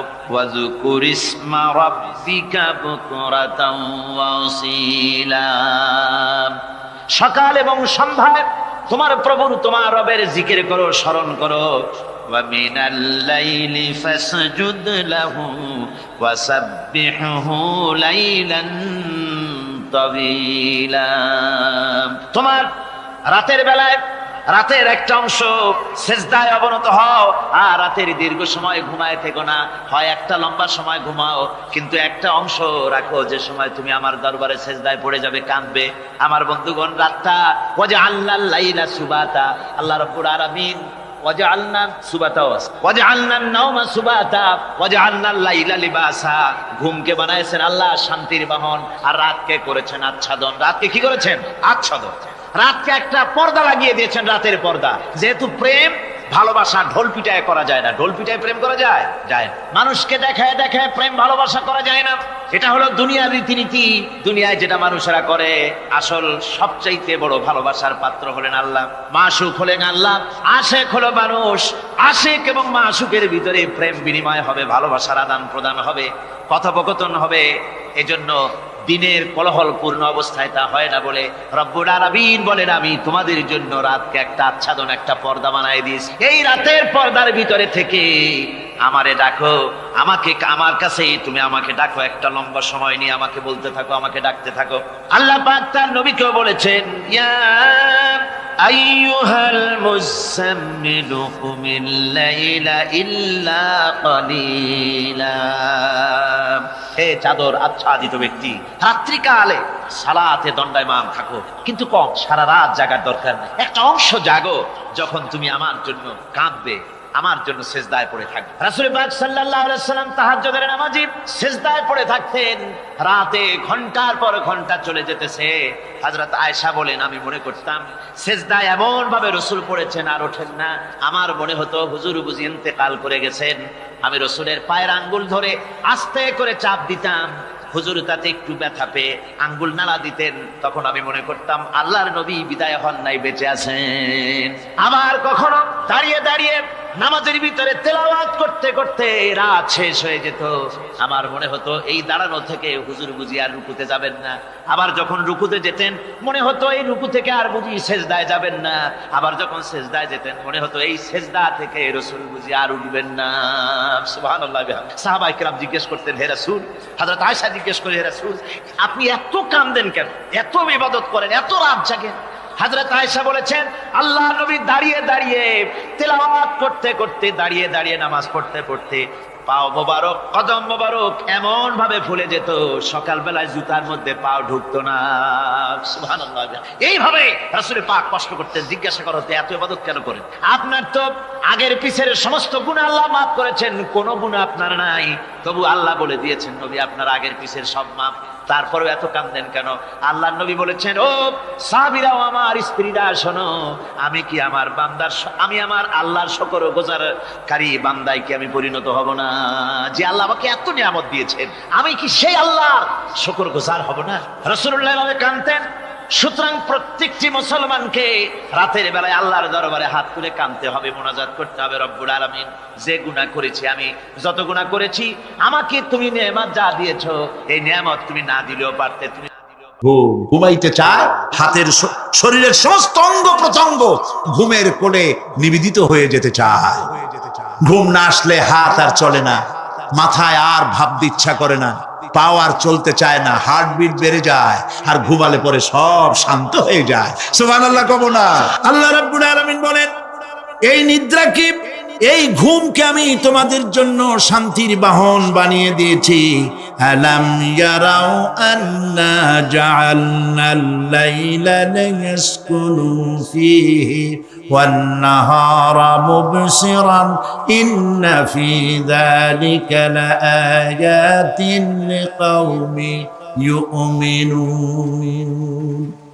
তারা কি আল্লাহ পাকের এই কুদরতের কথা চিন্তা করে না, যে আমি রাতের আধার দিয়ে ধরনীর বুক ছেয়ে দেই, দিনের উজ্জ্বলতা, কোলাহল, গাড়ির আওয়াজ, ভ্যাঁ ভোঁ আওয়াজ হচ্ছে, কলকারখানার আওয়াজ হচ্ছে, সূর্যের বিরাট তাপ, ঘুম আসে না। সারাদিন কাজ করার পর শরীরের আরাম দেওয়ার জন্য রাতের একটি কালো চাদর পৃথিবীর উপরে আমি বিছায়ে দেই।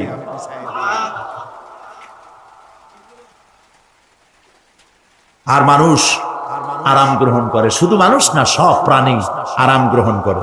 সুবহানাল্লাহ। এবং এরপরে দিনের আলো দিয়ে উদ্ভাসিত করি, যেন বিশ্রামের পর নতুন করে আবার কাজের সমস্ত উদ্দীপনা নিয়ে নতুন করে কাজে ঝাঁপিয়ে পড়তে পারে।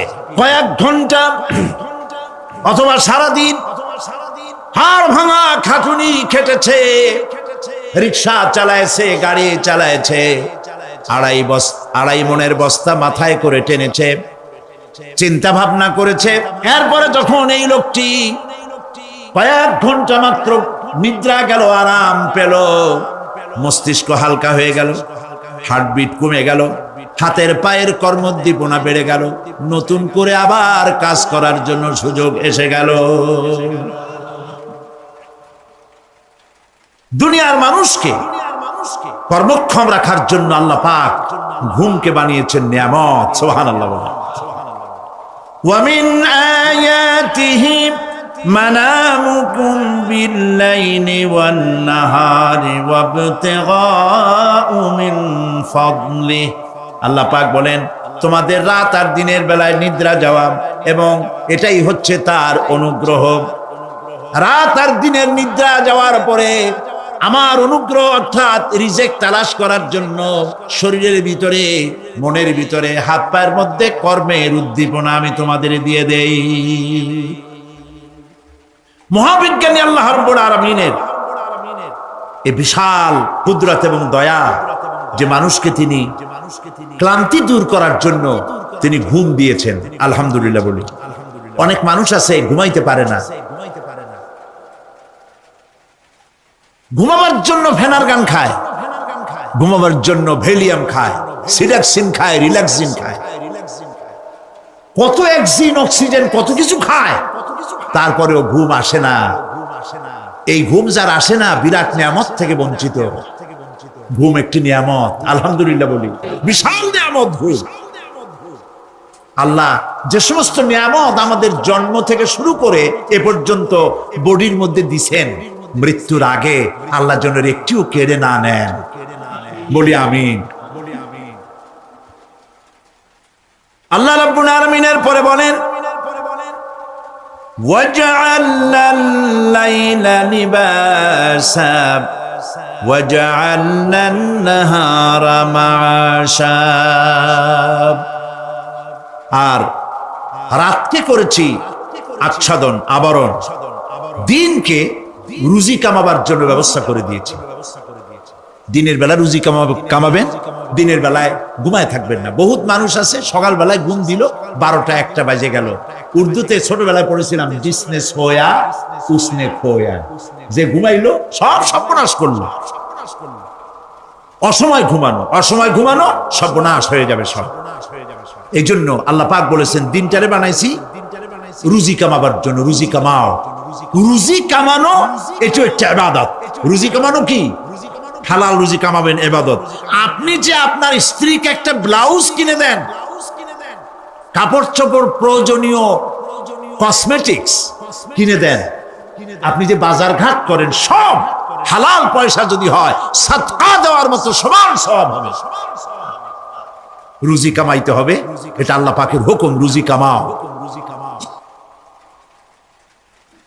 ফাইদা কুদিয়াতিস সালাত ফান্তাশিরু ফিল আরদ ওয়াবতাগু মিন ফাদলিল্লাহ।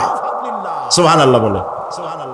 নামাজ যখন শেষ হয়ে গেল, ফাইদা কুদিয়াতিস সালাত, নামাজ যখন শেষ হয়ে গেল, ফান্তাশিরু ফিল আরদ, তখন জমিনে ছড়িয়ে পড়ো আর আমার অনুগ্রহ, রিজক অনুসন্ধান করো। সুবহানাল্লাহ।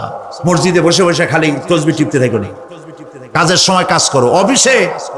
অফিস থেকে বলে আসছে জোহরের নামাজ পড়তে যাই, জোহরের নামাজ পড়িয়ে তারপর নফল পড়া শুরু করছে, এরপরে দোয়া দুরূদ পড়া শুরু করছে। 1 ঘন্টা অফিসের সময় নষ্ট করেছেন। ফরজ নামাজ, সুন্নত নামাজ পড়তে যতটুকু লাগবে, এর থেকে বেশি সময় নিলে বেতন হালাল হবে না। আপনি মিথ্যা কথা বলে, মিথ্যা ছুটি নিয়ে দিনের কাজ করতে পারেন না। আপনার রুজি হালাল হইতে হবে। আপনার নফল নামাজ পড়া দরকার, রাত পড়ে আছে, রাতের বেলা গিয়ে জনমের মতো নফল পড়েন, কে নিষেধ করবে? মনে থাকবে কথা। ওয়াজআলনা নাওমাকুম সুবাতা, আর আমি আমি তোমাদের জন্য ঘুমকে করেছি শান্তির বাহন।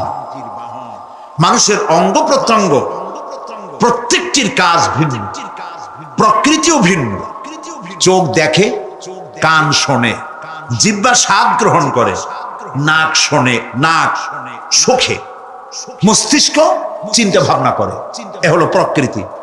আর প্রত্যেকটি অঙ্গ প্রত্যঙ্গের রুচি আলাদা, কর্তব্যের মধ্যে বিরাট বৈষম্য। যেমন চোখ রঙিন এবং সুন্দর জিনিস দেখতে ভালোবাসে, ঠিক কিনা? বলেন ঠিক কিনা?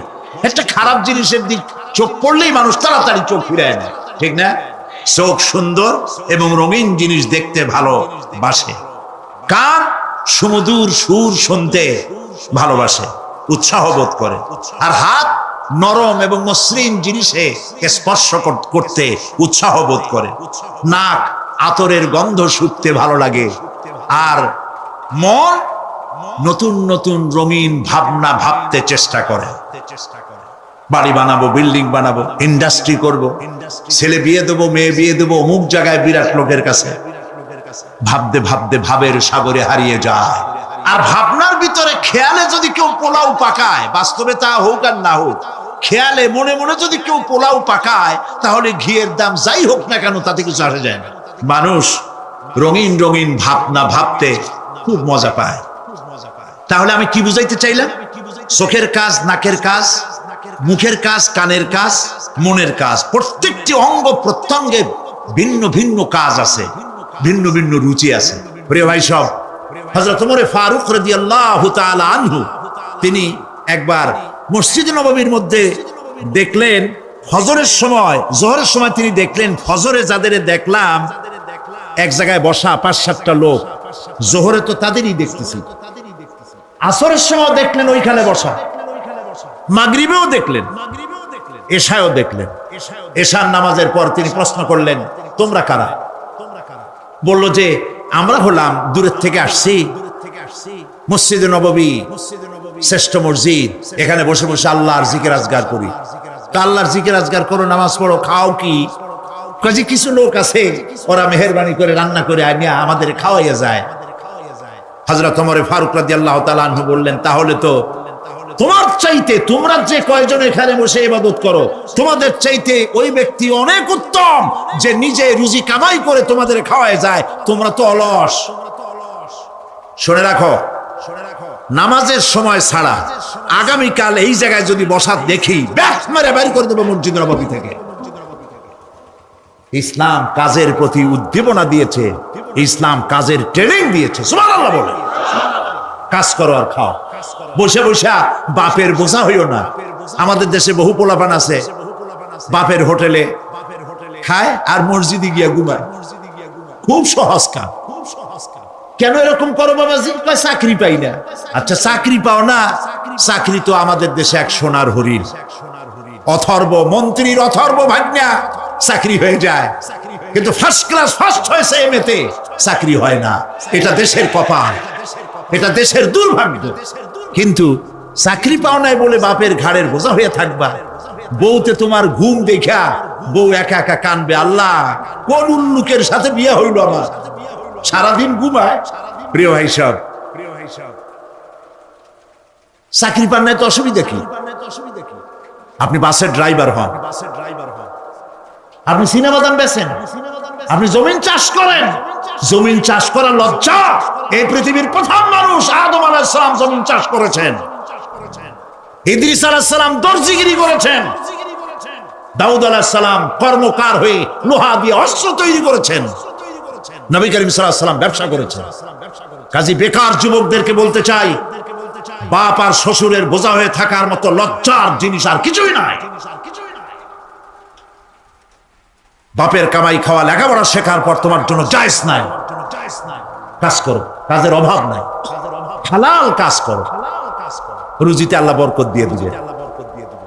আমার দেশের জমিন এত ভালো, বলার আগেই কোন সুবহানাল্লাহ। সার মার লাগে না, যেখানে সেখানে লাঙ্গল শাবলের দরকার নাই। আঙ্গুল দিয়ে মাটি খুঁচিয়া ঘরের কোনায়, আঙ্গুল দিয়ে মাটি খুঁচিয়া কদুর বিচি লাগাই দেন। 3 দিন পরে 2 পাতা, 6 দিন পর লতা, 10 দিন পর ফুল, 2 সপ্তাহের মাথায় কদু। সুবহানাল্লাহ। এই আল্লাহর দেওয়া এত সুন্দর কদু খাইয়া কয় সাদের লাউ বানাইলো বই রেখে, দুটো আলহামদুলিল্লাহ কইল না। জমিন উর্বর। ওয়াজাআলা বাইনাকুম মাওয়াদ্দা, আর তোমাদের মধ্যে আল্লাহ পাক ভালোবাসা সৃষ্টি করেছেন। এই কথা বলার এর ব্যাখ্যা কি? ভালোবাসা সৃষ্টি করেছেন এর ব্যাখ্যা এরকম হতে পারে, কয়েক রকম। আমি যেটা জেনেছি সেটি হচ্ছে এরকম, ভালোবাসা সৃষ্টি হওয়ার তো কথা ছিল না।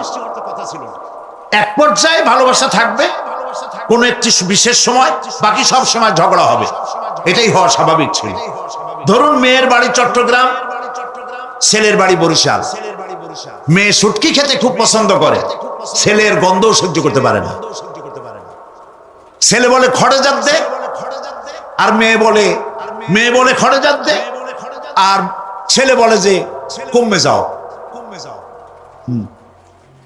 মানে একজন আর একজনের ভাষার সাথে মিল নাই, কথা ঠিক কিনা বলে? ভাষার সাথে মিল নাই, রুচির সাথে মিল নাই। একজনের টক পছন্দ করে আর একজনের টক সহ্য করতে পারে না, আর একজনের শুটকি খায় আর একজনের শুটকি পছন্দ করে না। কাজী রুচি আর অভ্যাস ইত্যাদি দিয়ে সারাদিন স্বামী স্ত্রীর মধ্যে ঝগড়া হওয়া স্বাভাবিক ছিল, ঠিক না? আল্লাহ পাক বলেন সেখানে আমি এই স্বামী স্ত্রী যখন হয়ে যায় তখন দুজনের মধ্যে আমি ভালোবাসার সৃষ্টি করে দেই। আর সে ভালোবাসা এমন পর্যায়ে চলে যায়, স্ত্রী তার স্বামীর জন্য জীবন দিতে চায়, স্বামী তার স্ত্রীর জন্য জীবনের সবকিছু উজাড় করে দিতে চায়। ওয়াজআলা বাইনাকুম মাওয়াদ্দা, এরপরে সৃষ্টি করি রাহমান। ওই ভালোবাসা ছিল যৌবন কেন্দ্রিক, বিশেষ এক উদ্দেশ্যকে সামনে রেখে। কিন্তু যখন যৌবনে ভাটি লাগলো তখন ওই উদ্দেশ্য আর থাকলো না। তখন আল্লাহ পাক বলেন এই সময় তো দুজনের মধ্যে রাগারাগি, খেসাখেসি ইত্যাদি হয়, স্বাভাবিক ছিল। কিন্তু তা হইল না, আমি রহমত দিলাম, করুণা দিলাম। এখন বুড়ি বুড়ারে ছাড়ে বাঁচে না, আর বুড়াও বুড়িরই ছাড়া বাঁচে না। তাও আমরা সুবহানাল্লাহ কব না। এইসব কথা শুনিয়া সুবহানাল্লাহ যদি বলানো লাগে কইয়া কইয়া, তাহলে তো বড় সমস্যার কথা।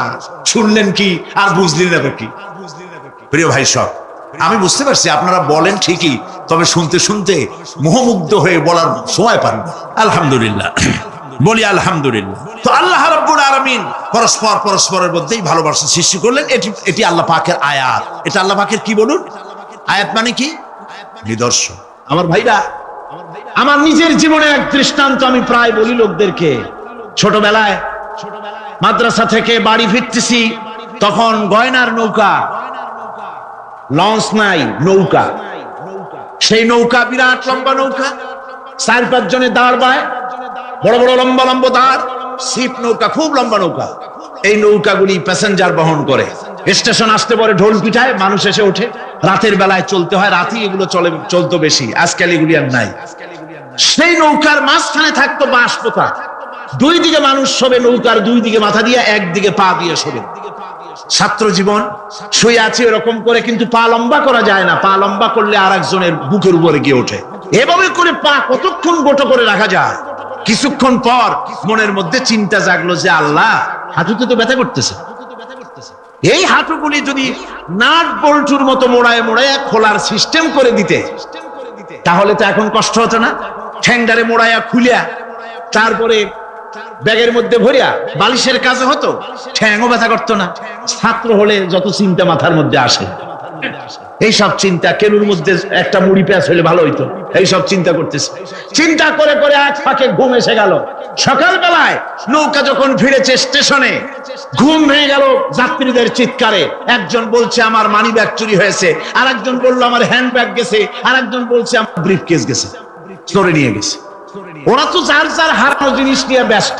আমি তখন তওবা করতেছি যে আল্লাহ, আমার বুদ্ধিমতো যে বুদ্ধি রাত্রে করলাম, এই বুদ্ধিমতো যদি মানুষের হাতে এবং কেনুতে থাকতো নাট বল্টুর মতো করে মুড়ি পেঁয়াজ দেওয়া, আর ওইগুলি যদি থাকতো ব্রিফকেসের মধ্যে, হ্যান্ড ব্যাগের মধ্যে, তাহলে তো সকালবেলায় শুনতাম কেউ বলতো যে আল্লাহ আমার তো ঠ্যাং চুরি হয়ে গেছে, কেউ বলতো আমার তো হাত চুরি হয়ে গেছে। আল্লাহ আল্লাহ আল্লাহ আল্লাহ, আল্লাহু আকবার। আল্লাহ সুবহানাহু ওয়া তাআলা কি সুন্দর করে তৈরি করেছেন। এত হাল তারা মিন ফুতুর, আমার সৃষ্টি নৈপুণ্যতার ভেতরে কোনো ভুল দেখতে পাও? কোনো ভুল পাবে না। আমার সৃষ্টি নৈপুণ্যতার ভেতরে কোনো ভুল নাই। সুবহানাল্লাহি বিহামদিহি, সুবহানাল্লাহি বিহামদিহি। এত সুন্দর করে আল্লাহ সুবহানাহু ওয়া তাআলা মানুষ সৃষ্টি করলেন। খলাকাল ইনসান আল্লামাহুল বায়ান, তিনি মানুষকে কথা বলা শিখিয়েছেন। তিনি মানুষকে সৃষ্টি করেছেন এত সুন্দর করে, চামড়া দিয়ে, সুন্দর করে চোখ দিয়ে, চুল দিয়ে, মুখ দিয়ে, কি সুন্দর করে বানিয়েছেন। সুবহানাল্লাহ। দেখুন, পায়ের তালুর চামড়া একরকম, তলার চামড়া আর এক রকম, বুকের চামড়া একরকম, পিঠের চামড়া আর এক রকম, ঠিক কিনা কর? পায়ের উপরের যে চামড়া, ওই চামড়াটা যদি পায়ের তলায় হতো, 2 দিনও হাঁটা যেত না। প্রতি সপ্তাহে 3 বার করে হাফসুল করা লাগবে। কোন ঠিক কিনা? আল্লাহ সুবহানাহু ওয়া তাআলা যেখানে যেটা দরকার তাই দিয়েছেন। আর ওরা বলে কি, কয় যে আল্লাহ নাই, দেয়ার ইজ নো গড। ছাগল কোথাকার। গ্যাগারিন বলেছেন, ইউরি গ্যাগারিন প্রথম মহাশূন্যচারী, মহাশূন্য পরিভ্রমণ করে এসে বললেন যে মহাশূন্যের লক্ষ লক্ষ মাইল পরিভ্রমণ করে এলাম। মহাশূন্যে হিন্দুরা যাকে ভগবান বলে, খ্রিস্টান যাকে গড বলে, মুসলমানেরা যারা আল্লাহ বলে, এই লক্ষ লক্ষ মাইলের কোন জায়গায় অস্তিত্ব দেখলাম। কিসের আল্লাহ, কিসের গড? নাউযুবিল্লাহি মিন যালিক। কত বড় ছাগল। তুমি দেখ আল্লাহ রে, তুমি তো নিজের শরীরই নিজে দেখো না। আমরা কি আমাদের নিজের শরীরটা দেখি? আয়নার সাহায্য ছাড়া হাতটা কেমন, হিপটা কেমন, ব্যাকটা কেমন, পেছনের উরুটা দেখতে কেমন, আজ পর্যন্ত আয়নার সাহায্য ছাড়া দেখতে পারি নাই। নিজের শরীরটাই দেখতে পারি নাই, আর এই শরীরের স্রষ্টাকে দেখতে চাই। সাহস তো কম না পাগলের। আল্লাহ সুবহানাহু ওয়া তাআলা তিনি মানুষকে সৃষ্টি করেছেন, কত সুন্দর করে তিনি বানিয়েছেন। একবার লক্ষ্য করে দেখো, শুকরিয়া আসবে আল্লাহর দরবারে, মাথা নত হয়ে আসবে। কি সুন্দর করে আল্লাহ পাক বানিয়েছেন। মানুষের শরীরে কিডনি লাগবে 2টি, কিডনি লাগবে 1টা। কিডনি কি? কিডনি হচ্ছে আপনার পেশাবকে ছেঁকে বের করে দেয়। একটা দারুণ জিনিস আপনার শরীরের জন্য। কিডনি যদি ইনঅ্যাক্টিভ হয়ে যায়, হাত পায়ে পানি এসে হাত পা ফুলে আপনি মৃত্যুর দিকে এগোতে থাকবেন। এই কিডনি, এই ছাকনি মাত্র 1টা হলে চলে, কিন্তু আল্লাহ পাক ছাকনি, এই কিডনি দিয়েছেন 2টো। কটা দিলেন? 2টো। একটা যদি কখনো ডিসঅর্ডার হয়ে যায়, আর একটা দিয়ে যেন আমার বান্দা কাজ চালায় নিতে পারে। সুবহানাল্লাহ বিহামদিহি, সুবহানাল্লাহ। চোখ তো একটা হলেও হয়, কিন্তু আল্লাহ চোখ দিলেন 2টো। কটা দিয়েছেন? 2টো চোখ দিয়েছেন, 2টো কান দিয়েছেন। আমি অবাক হয়ে গিয়েছি যখন আমার ছেলের চিকিৎসা চলতেছিল সিঙ্গাপুর মাউন্ট এলিজাবেথ হসপিটালে। 4টা অপারেশন হয়েছে। আমার ছেলে কারিবুল মত, একেবারে মৃত্যুর দুয়ারে চলে গিয়েছিল। 7টি অপারেশন, 40 ব্যাগ রক্ত লেগেছে। 2.5 ফিট তার ইন্টেস্টাইন কেটে ফেলেছে, 2.5 ফিট খাদ্যনালী কেটে ফেলে দিয়েছে। আমি ডাক্তারকে জিজ্ঞেস করলাম, সার্জনকে, 2.5 ফিট তার খাদ্যনালী তুমি কেটে ফেললে, তা আমার এই ছেলে খেয়ে হজম করবে কি করে? তার খাওয়াটাও প্রবলেম হবে না? ডাক্তার আমাকে যা বলল, শোনা মাত্র আমার চোখে পানি এসে গেল। ডাক্তার বলল, তুমি জানো না, আমি তো মাত্র 2.5 ফিট কেটেছি। তোমার স্রষ্টা, এই পৃথিবীর স্রষ্টা মানুষ যিনি সৃষ্টি করেছেন, প্রত্যেক মানুষের পেটের ভিতরে এই খাদ্যনালীকে রব্বুল আলামিন 22 ফিট লম্বা করেছেন। আমি তো মাত্র 2.5 ফিট কেটেছি। কোন প্রয়োজনে যদি কাটতে কাটতে আরো কাটা হয়, 10 ফিটও কাটা হয়, কষ্ট হবে না। সুবহানাল্লাহ বিহামদিহি। তার শ্বাস নেওয়ার জন্য, প্রশ্বাস নেওয়ার জন্য কি ব্যবস্থা আল্লাহ পাক করেছেন। মানুষের হার্ট বিট হচ্ছে, এটাকে হার্টবিট যেটা হয়, সংকোচন সম্প্রসারণ। এই যে মানুষ, ডাক্তাররা বলে রোগী হার্ট অ্যাটাক করেছে, হার্ট অ্যাটাক করেছে।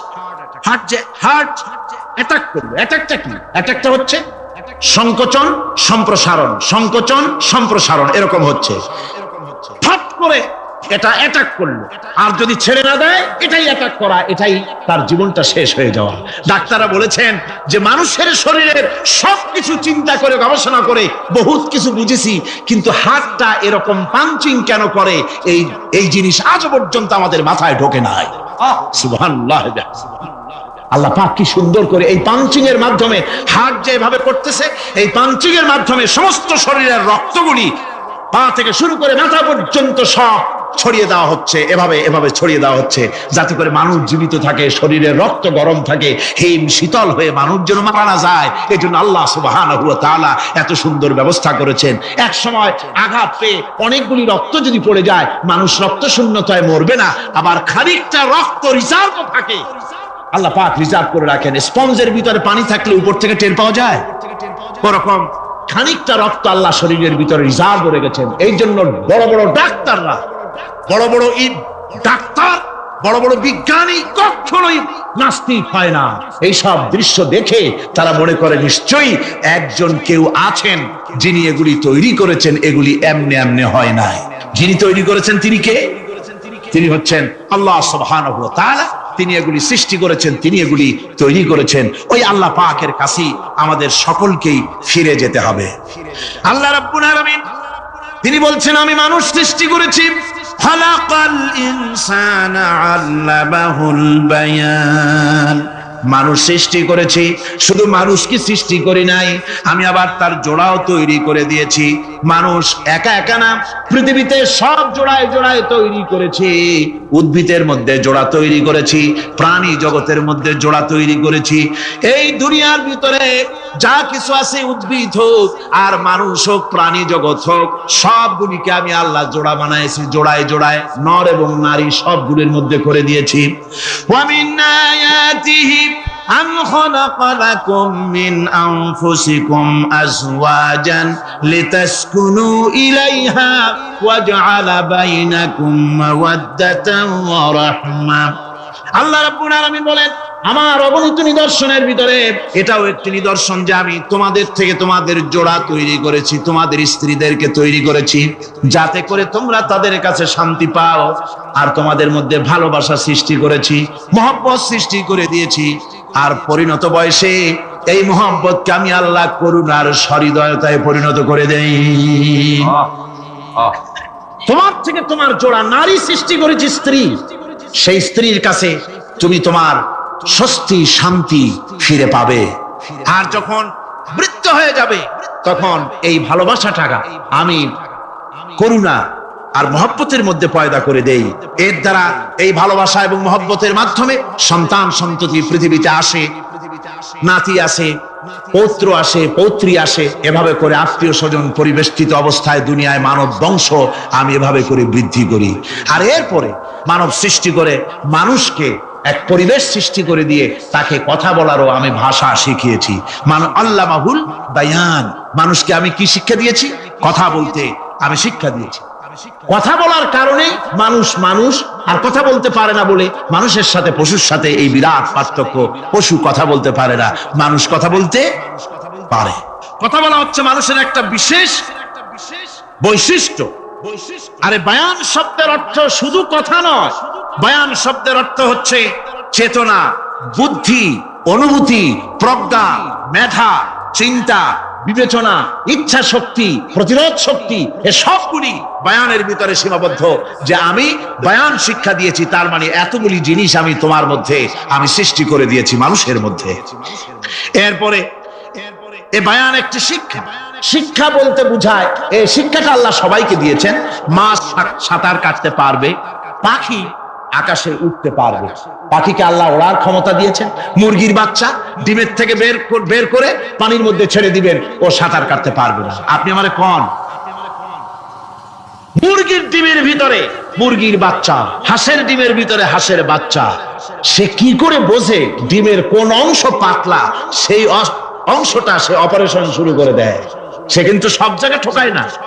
ওই ডিমের পর্দার ভিতরে একটা অংশ আছে পাতলা, সামান্য পাতলা, সেই পাতলা অংশ সে ঠুক ঠুক করে একটুখানি অপারেশন করে, পর্দাটা ফেটে যায়, সেখান থেকে সে বেরিয়ে আসে। কে শিখালো যে এই জায়গায় ঠুক ঠুক করে আওয়াজ কর, বেরোতে পারবি?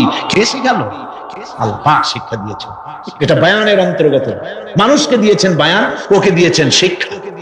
হাঁসের বাচ্চা পানির ভিতরে ছেড়ে দিলে ওকে সাঁতার কাটতে হবে, কে শিখালো? আল্লাহ পাক। বাতাসে পাখিরা উড়ে বেড়ায় ডানা মেলে। আওয়ালাম ইয়ারাও ইলা তাইরি সাফাতিন ওয়া ইয়াকবিদনা মা ইউমসিকুহুন্না ইল্লার রাহমান। দেখে নাকি তারা পাখিটি কেমন, মেলি দুটি লঘু ডানা, উড়িয়া বেড়ায় শূন্যের পরে নাহি তার কোনো মানা। আবার সে ডানা গুটাইয়া চলে কিন্তু পড়ে না তবু, বলকে বাতারে শূন্যে রাখিছে ভিন্ন সে এক প্রভু। প্লেনের মতো, এরোপ্লেনের মতো দেখছেন না পাখিগুলি এরকম এরকম করে ওড়ে। আবার কখনো উঠতে গিয়ে আর ডানা দোলায় না, দুটো ডানা শরীরের সাথে মিশাইয়া একেবারে রকেটের মতো উড়ে চলে যায়, কিন্তু পড়ে যায় না। কে তাকে শূন্যের উপরে রেখেছে? জোরে কর, কে রেখেছে? এই ট্রেনিং আল্লাহ পাক তাকে দিয়েছেন, আল্লাহ পাক তাকে এই শিক্ষা দিয়েছেন। এই শিক্ষা, পানিতে সাঁতার কাটবে মাছ, বায়ুতে ভেসে বেড়াবে পাখি, তারপরে মানুষের চোখের পলক পড়বে, পাকস্থলী হজম করবে, এসব শিক্ষা আল্লাহই দিয়েছেন। প্রত্যেকটা জিনিসকে সৃষ্টি করেছেন, আর তার কাজটাও কিভাবে হবে তাও আল্লাহ পাক শিখিয়ে দিয়েছেন। এই জন্য শুধুমাত্র এই শিক্ষাটুকুনি নয়, মূল শিক্ষা হচ্ছে আল্লামাহুল বায়ান। এর আসল অর্থ হলো মানুষের জ্ঞানের পূর্ণতার জন্য আল্লাহ পাক বায়ান দিয়েছেন। সে বায়ান হচ্ছে কোরআনে কারীম। সে বায়ান কি? কোরআন। এই কোরআন হচ্ছে মানুষের জ্ঞানের পূর্ণতা। কোরআন দিয়ে মানুষের জ্ঞান পরিপূর্ণ হয়। ওমা উতীতুম মিনাল ইলমি ইল্লা কালিলা, তোমাদেরকে খুব সামান্যতম জ্ঞান দেওয়া হয়েছে। আসল জ্ঞানের মালিক কে? আল্লাহ সুবহানাহু ওয়া তাআলা। আল্লাহ রাব্বুল আলামিন বলেন, আশ-শামসু ওয়াল কমারু বিহুসবানি ওয়ান নাজমু ওয়াশ-শাজারু ইয়াসজুদান। সূর্য এবং চন্দ্র একটা বিরাট একটা হিসাবের অনুসরণে বাধ্য। সূর্য আর চন্দ্র একটা হিসাবের অনুসরণে বাধ্য, এর ব্যতিক্রম হওয়ার কোনো উপায় নাই। সূর্য এবং চন্দ্র তার আপন আপন কক্ষপথে ঘুরবে, ইচ্ছে মাফিক সূর্য চন্দ্র ঘুরতে পারবে না। 12টার সময় সূর্য এসে বলতে পারবে না, বেটারা ছট আমি এখন উদিত হব, পারবে? পারবে না। দিনের দুপুরের সময় রাত এসে মাথা চাড়া দিয়ে জাগাতে পারবে না, দিন সরে যা আমি এখন সবটাকে রাত বানায় দেব, পারবে না। চন্দ্র এবং সূর্য একটা নির্ধারিত একটা হিসাবের অনুসরণে তারা রয়েছে, আর এই হিসাবের নিয়ম, কঠোর হিসাবের নিয়মতান্ত্রিকতার ভেতরে থাকার কারণেই মানুষের জন্য চন্দ্র, মাস, বছর ইত্যাদি গণনা মানুষের জন্য আল্লাহ সহজ করে দিয়েছেন। আল্লাহ পাকের নবীর কাছে জিজ্ঞাসা করা হচ্ছে, ওয়ায়াসআলুনাকা আনিল আহিল্লাম। নবী, আপনাকে প্রশ্ন করা হয় চাঁদ সম্পর্কে। কাফেররা প্রশ্ন করেছে, চাঁদের ক্রমবর্ধমান ক্রমহ্রাস কেন, চাঁদ বাড়ে কেন, কমে কেন, আপনারে জিজ্ঞাসা করা হয়। আপনি জবাবে বলুন, কুল হিয়া মাওয়াকিতু লিন্নাস। বলুন, এ চাঁদ হচ্ছে মাস, দিন, বছর গণনা করার জন্য, গোটা পৃথিবীবাসীর জন্য আমি একটা স্থায়ী ক্যালেন্ডার আকাশে ঝুলায় রাখছি। জোরে কোন সুবহানাল্লাহ। বিনা পয়সার ক্যালেন্ডার কে ঝুলায় রাখছেন? আল্লাহ সুবহানাহু ওয়া তাআলা। তিনি ঝুলিয়ে রেখেছেন এই ক্যালেন্ডারকে। আর এই চন্দ্র সূর্য নিজের ইচ্ছা মাফিক চলতে পারে না। আল্লাহ পাক কোরআনে কারিমে বলেছেন, আফা গায়রা দীনিল্লাহি ইয়াবগুন ওয়া লাহু আসলামা মান ফিস সামাওয়াতি ওয়াল আরদি তাওআন ওয়া কারহা। তোমরা কি আমার দেওয়া জীবন ব্যবস্থা ছেড়ে দিয়ে মানুষের তৈরি করা, অন্যের তৈরি করা মতবাদ গ্রহণ করতে চাও? ওয়ালাহু আসলামা মান ফিস সামাওয়াতি ওয়াল আরদ। অথচ আকাশে যা কিছু আছে, জমিনে যা কিছু আছে, সব আমার কি করছে? আমার হুকুম মেনে, আমার আনুগত্য করে তারা চলছে। আনুগত্যের সামনে মস্তক অবনত করে দিয়েছে। তাই তো আমরা দেখতে পাই তাল গাছে কোনোদিন বেল হয় না। হয়? তাল গাছে বেল হয়, নারকেল গাছে আম হয়, নিম গাছে লিচু হয়? হয় না। আল্লাহর সুন্নতের ভিতরে কোনো পরিবর্তন পাওয়া যাবে না। দেখুন, বঙ্গোপসাগরের পানি মিষ্টি না নোনা? সবাই বলুন, মিষ্টি না নোনা? বঙ্গোপসাগরের নোনা পানি জোয়ারের টানে এই বঙ্গোপসাগরের নোনা পানিগুলি পদ্মা, মেঘনা, যমুনার ভিতরে প্রবেশ করে মিষ্টি পানির ভিতরে। আবার ভাটির টানে পদ্মা, মেঘনা, যমুনার পানিগুলি, মিষ্টি পানিগুলি নোনা পানির মধ্যে গিয়া ঢোকে। মাঝখানে কোনো পার্টিশন নাই। নোনা পানি মিষ্টি পানির এলাকাকে নোনা বানাতে পারে না, আবার মিষ্টি পানিগুলি গিয়া নোনা পানিগুলিরে মিষ্টি বানাইতে পারে না। কার হুকুম পালন করে? কার হুকুম? والنجم والشجر يسجدان والسماء رفعها ووضع الميزان তারকা বৃক্ষরাজি সব সেজদায় রত। তারাই সেজদা দেয় কারে? কারে সেজদা দেয়? চাঁদ সেজদা করে কাকে? সূর্য করে কাকে? গাছপালা করে কারে? আল্লাহ পাককে সেজদা করে সবাই। সমস্ত সৃষ্টি জগতের কাজ হলো তিনটা। সৃষ্টি জগতের কাজ কয়টা? তিনটি কাজ। একটা কাজ হচ্ছে সৃষ্টি জগৎ মহান আল্লাহর উদ্দেশ্যে সিজদা করবে, তার হামদ করবে, তার তাসবিহ করবে। তিনটা কাজ, সিজদা করবে, হামদ করবে, তাসবিহ করবে। এই তিনটা কাজ হচ্ছে সৃষ্টি জগতে। গোটা পৃথিবীর সবকিছু আল্লাহ পাককে সিজদা করছে। কোরআনে কারীমে রব্বুল আলামিন বলেন, وَلِلَّهِ يَسْجُدُ مَنْ فِي السَّمَاوَاتِ وَالْأَرْضِ طَوْعًا وَكَرْهًا وَظِلَالُهُمْ بِالْغُدُوِّ وَالْآصَالِ। আল্লাহ পাক বলেন, আকাশে যা কিছু আছে, জমিনে যা কিছু আছে, সব কিছু আমার সেজদা করে। এমনকি গাছ আমার সেজদা করে। গাছগুলি সকাল বেলায় গাছের ছায়া সকাল বেলায় আর বিকাল বেলায় নিজের ছায়া লম্বা করে দিয়ে আমার সামনে সেজদায় পতিত হয়ে যায়। গাছগুলি আমাকে সেজদা করে। তারকা সমূহ, চন্দ্র সূর্য সব আমাকে সেজদা করে।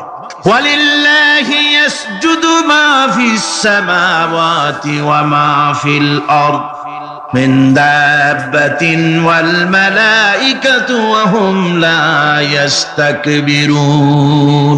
আকাশ এবং জমিনে যা কিছু আছে আমার সিজদা করে। আমার সিজদা থেকে কেউ অহংকার করে না, অহমিকতা করে না। আমার সিজদা থেকে কেউ ফিরে যায় না, সবাই আমাকে সিজদা করে। সুতরাং ও মানুষ, আমার দরবারে সিজদায় মাথা নত করে দাও। সবগুলি আমার সামনে সিজদা করতেছে। আলাম তারা আন্না আল্লাহ ইয়াসজুদু লাহু মান ফিস সামাওয়াতি ওয়া মান ফিল আরদ ওয়াশ-শামসু ওয়াল কামারু ওয়ান নুজুমু ওয়াল জিবালু ওয়াশ-শাজারু ওয়াদ-দাওয়াবু ওয়া কাসীরুম মিনান নাস। আল্লাহ পাক বলছেন, আকাশ এবং জমিনে যা আছে সব আমাকে সেজদা করছে। চাঁদে, সূর্যতে, গাছপালায়, পাহাড় পর্বতে সবকিছু, সমস্ত প্রাণী জগৎ পর্যন্ত, চতুষ্পদ জন্তুগুলি পর্যন্ত আমি আল্লাহকে সেজদা করে। সুবহানাল্লাহ। আল্লাহ রাব্বুল আলামিন এবার বলেন, ওয়াল আরদা ওয়াদাহা লিল আনাম ফিহা ফাকিহাতু ওয়ান নাখলু যাতুল আকমাম। আল্লাহ পাক বলছেন, পৃথিবীকে তিনি সমস্ত সৃষ্টির জন্য এই পৃথিবী বানিয়েছেন। আনাম, আনাম শব্দের অর্থ হচ্ছে জীব, জানদার।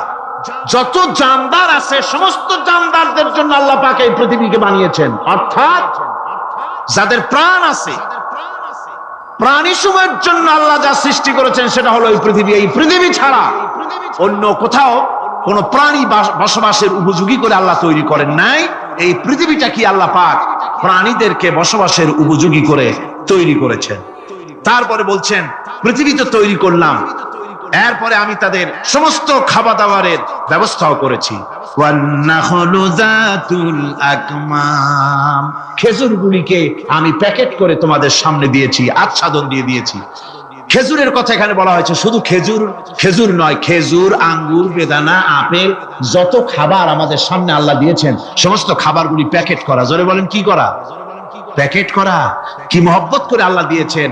কলা বলেন, তাল বলেন, বেল বলেন, সব খাবারগুলিকে আল্লাহ পাক প্যাকেট করে মানুষের সামনে হাজির করেছেন। কারণ ওয়ালাকাদ কাররামনা বানি আদমা, যেহেতু আদম সন্তানকে আমি সম্মানিত করেছি, তাই আদম সন্তানের সামনে, ভদ্র সম্মানিত মেহমানের সামনে যত খাবার দিলাম সব খাবারগুলিকে আমি গুছিয়ে সুন্দর করে সাজিয়ে আমি কভার করে তোমার সামনে পেশ করেছি। ওয়াল হাবযুল আসফি ওয়ার রাইহান। এরপরে দানা দিয়েছি, ভুসি দিয়েছি। দানা হচ্ছে মানুষের খাবার, ভুসি হচ্ছে পশুর খাবার। এই মানুষের খাবার, পশুর খাবার সবকিছু আমি পরিবেশন করেছি। এরপর আল্লাহ বলছেন, ফাবিআইয়ি আলা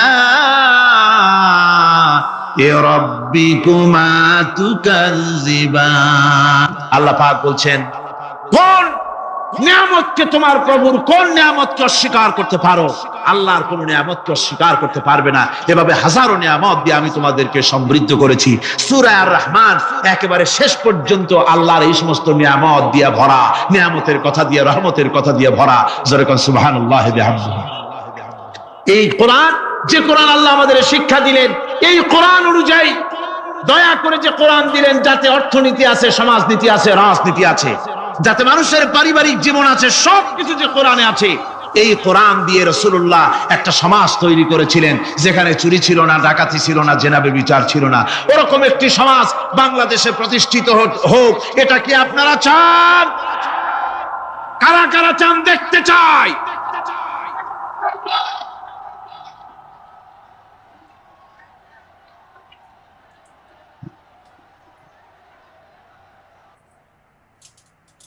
আলহামদুলিল্লাহ, সবাই কোন আলহামদুলিল্লাহ। আদব রক্ষা করুন, আদব রক্ষা করুন। তাড়াতাড়ি বসুন, তাড়াতাড়ি। আলহামদুলিল্লাহ। আমি বুঝছি ওই এক বুড়ি আছাড় খেয়ে পড়ে গেছিল, বললো যে পড়লাম যখন তুমি একটু পান খাইয়ে নি, মানে স্লোগানের সুযোগ যখন পাইলাম একটু দাঁড়ায় কোমরটা সোজা করে নি। মন্দ না, ভালোই করেছে। আল্লাহ পাক বলছে, খলাকাল ইনসানা আল্লামাহুল বায়ান। আমি মানুষকে সৃষ্টি করেছি। দেখো তোমার নিজের দিকে তাকাও। ফালইয়ানজুরিল ইনসানু মিম্মা খুলিক। কিভাবে মানুষ তোমাকে সৃষ্টি করা হলো, একবার তাকায় দেখো তোমার শরীরের দিকে, একটু তাকায় দেখো তো কেমনে আমি বানাইলাম, কিভাবে তৈরি করলাম, লক্ষ্য করো। এই যে মাথা, এই মাথাটার ভিতরে আছে মগজ, ব্রেন। বিজ্ঞানীরা বলেছেন এতে 1000 মিলিয়ন নার্ভ সেলস আছে। 1000 মিলিয়ন নার্ভ সেল। সেল হচ্ছে CELL, সেল। সেল মানে কোষ।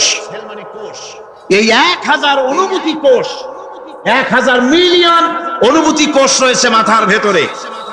মস্তিষ্কের এসব কোষগুলি, এসব সেলগুলি, তার মধ্যে আবার আছে নার্ভ ফাইবার, অর্থাৎ সূক্ষ্ম সূক্ষ্ম নার্ভ সুতা। সমগ্র শরীরের মধ্যে তা ছড়িয়ে দেওয়া আছে। এই সূক্ষ্ম সুতার মাধ্যমে ঘন্টায় 70 মাইল বেগে শরীরের প্রত্যেকটা অঙ্গ প্রত্যঙ্গের খবর মস্তিষ্কের মধ্যে চলে যায়। সুবহানাল্লাহ বিহামদিহি। আপনার পায়ে যদি কাটা ফোটে, শরীরে যদি ব্যথা লাগে, ঘন্টায় 70 মাইল বেগে সূক্ষ্ম সূক্ষ্ম যে তারগুলি আল্লাহ দিয়েছেন, ওই তারের মাধ্যমে আপনার মাথায় চলে যায়। মস্তিষ্কে গেলে পরে তড়িৎ গতিতে সিদ্ধান্ত হয় কাটা তুলতে হবে, অথবা একটা সাপ দেখেছেন, সাপ প্রথম চোখ দিয়ে দেখলেন, চোখ, এই চোখের ভিতরে আপনার 130 মিলিয়ন লাইট রিসেপ্টর আছে, অর্থাৎ বিভিন্ন দৃশ্যকে, ছবিকে ক্যাচ করার মতো 130 মিলিয়ন লাইট রিসেপ্টর গ্রহণযোগ্য মেশিন রয়েছে চোখের ভিতরে। চোখ দিয়ে সাপ দেখলেন, চোখের ভিতরে রয়েছে আবার অসংখ্য তার। এই অসংখ্য তার ব্রেনের সঙ্গে জুড়ে দেওয়া আছে। চোখ সাপ দেখলো, 70 মাইল বেগে প্রতি ঘন্টায় এই খবর তড়িৎ প্রবাহের মতো মস্তিষ্কের ভেতরে চলে গিয়েছে। মস্তিষ্ক সঙ্গে সঙ্গে ডিসিশন দিচ্ছে, দৌড় মারো, অথবা লাঠি হাতে নাও, অথবা যে কোনো একটা পজিশন তাকে সাথে সাথে সিদ্ধান্ত দিয়ে দিচ্ছে। জোরে বলেন সুবহানাল্লাহ। এই অনুভূতি শক্তি যদি আল্লাহ পাক না দিতেন মানুষের শরীরে, পায়ের মধ্যে পাথর ঢুকলে, কাটা তো কাটা, পাথর ঢুকলেও টের পাইতাম না। আল্লাহ পাক এই ব্যবস্থা করে দিয়েছেন মস্তিষ্কের মধ্যে এতগুলি সেল, প্রত্যেকটা সেলের আলাদা আলাদা কাজ। সুখ, দুঃখ, ভালোবাসা, মোহাব্বত, আনন্দ, স্বাদ ইত্যাদি জিনিসের অনুভূতি মস্তিষ্কের ভেতর থেকেই হয়। এখানে সেগুলি রেখে দেওয়া হয়েছে। তারপরে রয়েছে এই মস্তিষ্কের ভেতরে মেমোরি, স্মৃতি, স্মৃতি শক্তি। দেখুন টেপ রেকর্ডার, টেপ রেকর্ডারে ওয়াজগুলি রেকর্ড হচ্ছে, তাফসীর রেকর্ড হচ্ছে। কিছুদিন পর ওই রেকর্ডের উপরে আরেকটা কথা যদি উঠান, তাহলে প্রথম কথা থাকবে? প্রথম গান বা ওয়াজ থাকবে? নষ্ট হয়ে যাবে। কিন্তু আল্লাহ রাব্বুল আলামিন আপনার আমার মাথার ভিতরে এমন এক ফিতা দিয়ে দিয়েছেন, এমন একটা মেমোরি ফিতা দিয়েছেন, যেই ফিতার ভিতরে হাজার হাজার, লক্ষ লক্ষ, কোটি কোটি সমস্ত কথাগুলি ধরবে, আপনি মুখস্থ করতে পারবেন। আগে যা মুখস্থ করেছেন পরে মুখস্থ করলে পরে আগেরটা মুছে যাবে না। সুবহানাল্লাহ বিহামদিহি। কি সুন্দর করে মস্তিষ্কের ভেতরে এই মেমোরি শক্তিকে আল্লাহ পাক তৈরি করে দিয়েছেন। চিন্তা করলে মাথা নত হয়ে যাবে আল্লাহর দরবারে। আল্লাহ পাক বলছেন এই জিনিস আমি তোমার মাথার মধ্যে রেখেছি। দেখুন মানুষ কত কথা বলে, কত বই পড়ে, মানুষের মাথায় যত কথা আছে সব কথা যদি লিপিবদ্ধ হয় ভলিউম ভলিউম হয়ে যাবে, যা একটা লাইব্রেরিতে ধরা সম্ভব নয়। অর্থাৎ আপনার মাথাটা হচ্ছে একটা বিশ্বকোষ, আপনার মাথাটা হচ্ছে একটা বিরাট বিশ্বজোড়া লাইব্রেরি। জোরে কোন সুবহানাল্লাহ। আপনার মাথায় যা আছে তা আপনার কোনো বিল্ডিং এর মধ্যে ধরবে না, কোনো গ্রামে কোনো দেশের মধ্যে তা ধরবে না, এত জিনিস আপনার মাথার মধ্যে আছে, ঠিক কিনা? আল্লাহ পাক একটা চোখ আমাদের দিলেন। আল্লাহ রাব্বুল আলামিন বলেন আলাম নাজআল লাহু আইনাইনি ওয়া লিসানান ওয়া শাফাতাইন ওয়া হাদাইনাহুন নাজদাইন। আমি কি তোমাদেরকে দুটি চক্ষু আর জিহ্বা, আর তোমাদেরকে আমি কি তোমাদের দুটি চক্ষু, দুটি ঠোঁট আর জিহ্বা কি আমি তোমাদের দেই নাই, যা দিয়া তোমরা দেখতে পাও, যা দিয়া তোমরা অনুভূতি, মাথার ভিতরে অনুভূতি জাগে। এই যে দুটো চোখ দিলাম, সুবহানাল্লাহ সুবহানাল্লাহ বলেন। দুটি চোখ আছে বলে এই সুন্দর পৃথিবী দেখতে পাই। চোখ দুটি না থাকলে পৃথিবী অন্ধকার, মা দেখতে পাবো না, কোরআন দেখতে পাবো না, পৃথিবী দেখতে পাবো না, বাপ দেখতে পাবো না, সন্তান দেখতে পাবো না, দুনিয়াটা মিথ্যা হয়ে যাবে, ঠিক কিনা? ছোট্ট চোখ, 1 থেকে 1.5 ইঞ্চির ভিতরে এত সুন্দর দুটি ক্যামেরা, যে ক্যামেরা দিয়া দুনিয়ার সব কিছুকে ক্যাচ করা যায়, সব ক্যাচ করা যায়। বলুন তো এমন একটা বাক্স আপনারা কেউ বানায় দিতে পারবে যে বাক্সের ভিতরে হাতি, ঘোড়া, বাঘ, ভল্লুক, ময়না, টিয়া, পাহাড়, পর্বত, নদ, নদী, কীট, পতঙ্গ, তরু, লতা, গাছপালা গোষ্ঠী সুদ্ধা ধরবে, আরো খানিকটা জায়গা বাকি থাকবে, এরকম একটা বাক্স কেউ বানায় দিতে পারবে? এমন একটা বাক্স পৃথিবীর কোন মিস্ত্রি বানাতে পারবে না। কিন্তু আল্লাহ রাব্বুল আলামিন আপনার আমার কপালের নিচে 1 থেকে 1.5 ইঞ্চির ভিতরে এমন 2টা ফিল্ম বক্স তৈরি করে দিয়েছেন, যা দিয়ে তাকাবেন আপনি কোটি কোটি মানুষ দেখবেন, পাহাড় দেখবেন, সমুদ্র দেখবেন, সূর্য দেখবেন, চন্দ্র দেখবেন। এত কিছু দেখার পরেও চোখের ভিতরে আরো খানিকটা জায়গা ফাঁকা থেকে যায়। কি বিরাট নিয়ামত এই চোখ আল্লাহ পাক আমাদেরকে দান করেছেন। এই চোখকে হেফাজতের জন্য আবার চোখের উপরে সানসেট তুলে দেওয়া আছে। সানসেট ভুরু, আল্লাহ ভুরু লাগায় দিয়েছেন, নিচে একটু হাড় জায়গায় দিয়েছেন, উপরে সানসেট, ভেতরে চোখ, যাতে করে বল এসে লাগলে পরে চোখটা গলে না যায়, আছাড় খেলে পরে চোখটা গলে না যায়, চোখটাকে সেফ সাইডে রেখে দিয়েছেন আল্লাহ পাক সুবহানাহু ওয়া তাআলা। আল্লাহ পাকের কাছে শুকরিয়া তো আদায় করলাম না, আদায় করি। আসুন পড়ি আমরা সবাই আলহামদুলিল্লাহি রাব্বিল আলামিন। আল্লাহ পাক বলেন আলাম নাজআল লাহু আইনাইনি ওয়া লিসানান ওয়া শাফাতাইন। জিহ্বা দিলাম আমি তোমাকে, এই জিহ্বার ভিতরে 3000 আস্বাদন স্তর আছে। বিজ্ঞানীরা বলেছেন একটা জিহ্বার মধ্যে 3000 আস্বাদন স্তর আছে। প্রত্যেকটা স্তরের সাথে মস্তিষ্কের সাথে তার লাগানো আছে। জিহ্বায় সব জিনিসের টেস্ট নেবেন আর তার অনুভূতি, তার স্বাদটা ওখানে টের পাবে মস্তিষ্কের ভেতরে।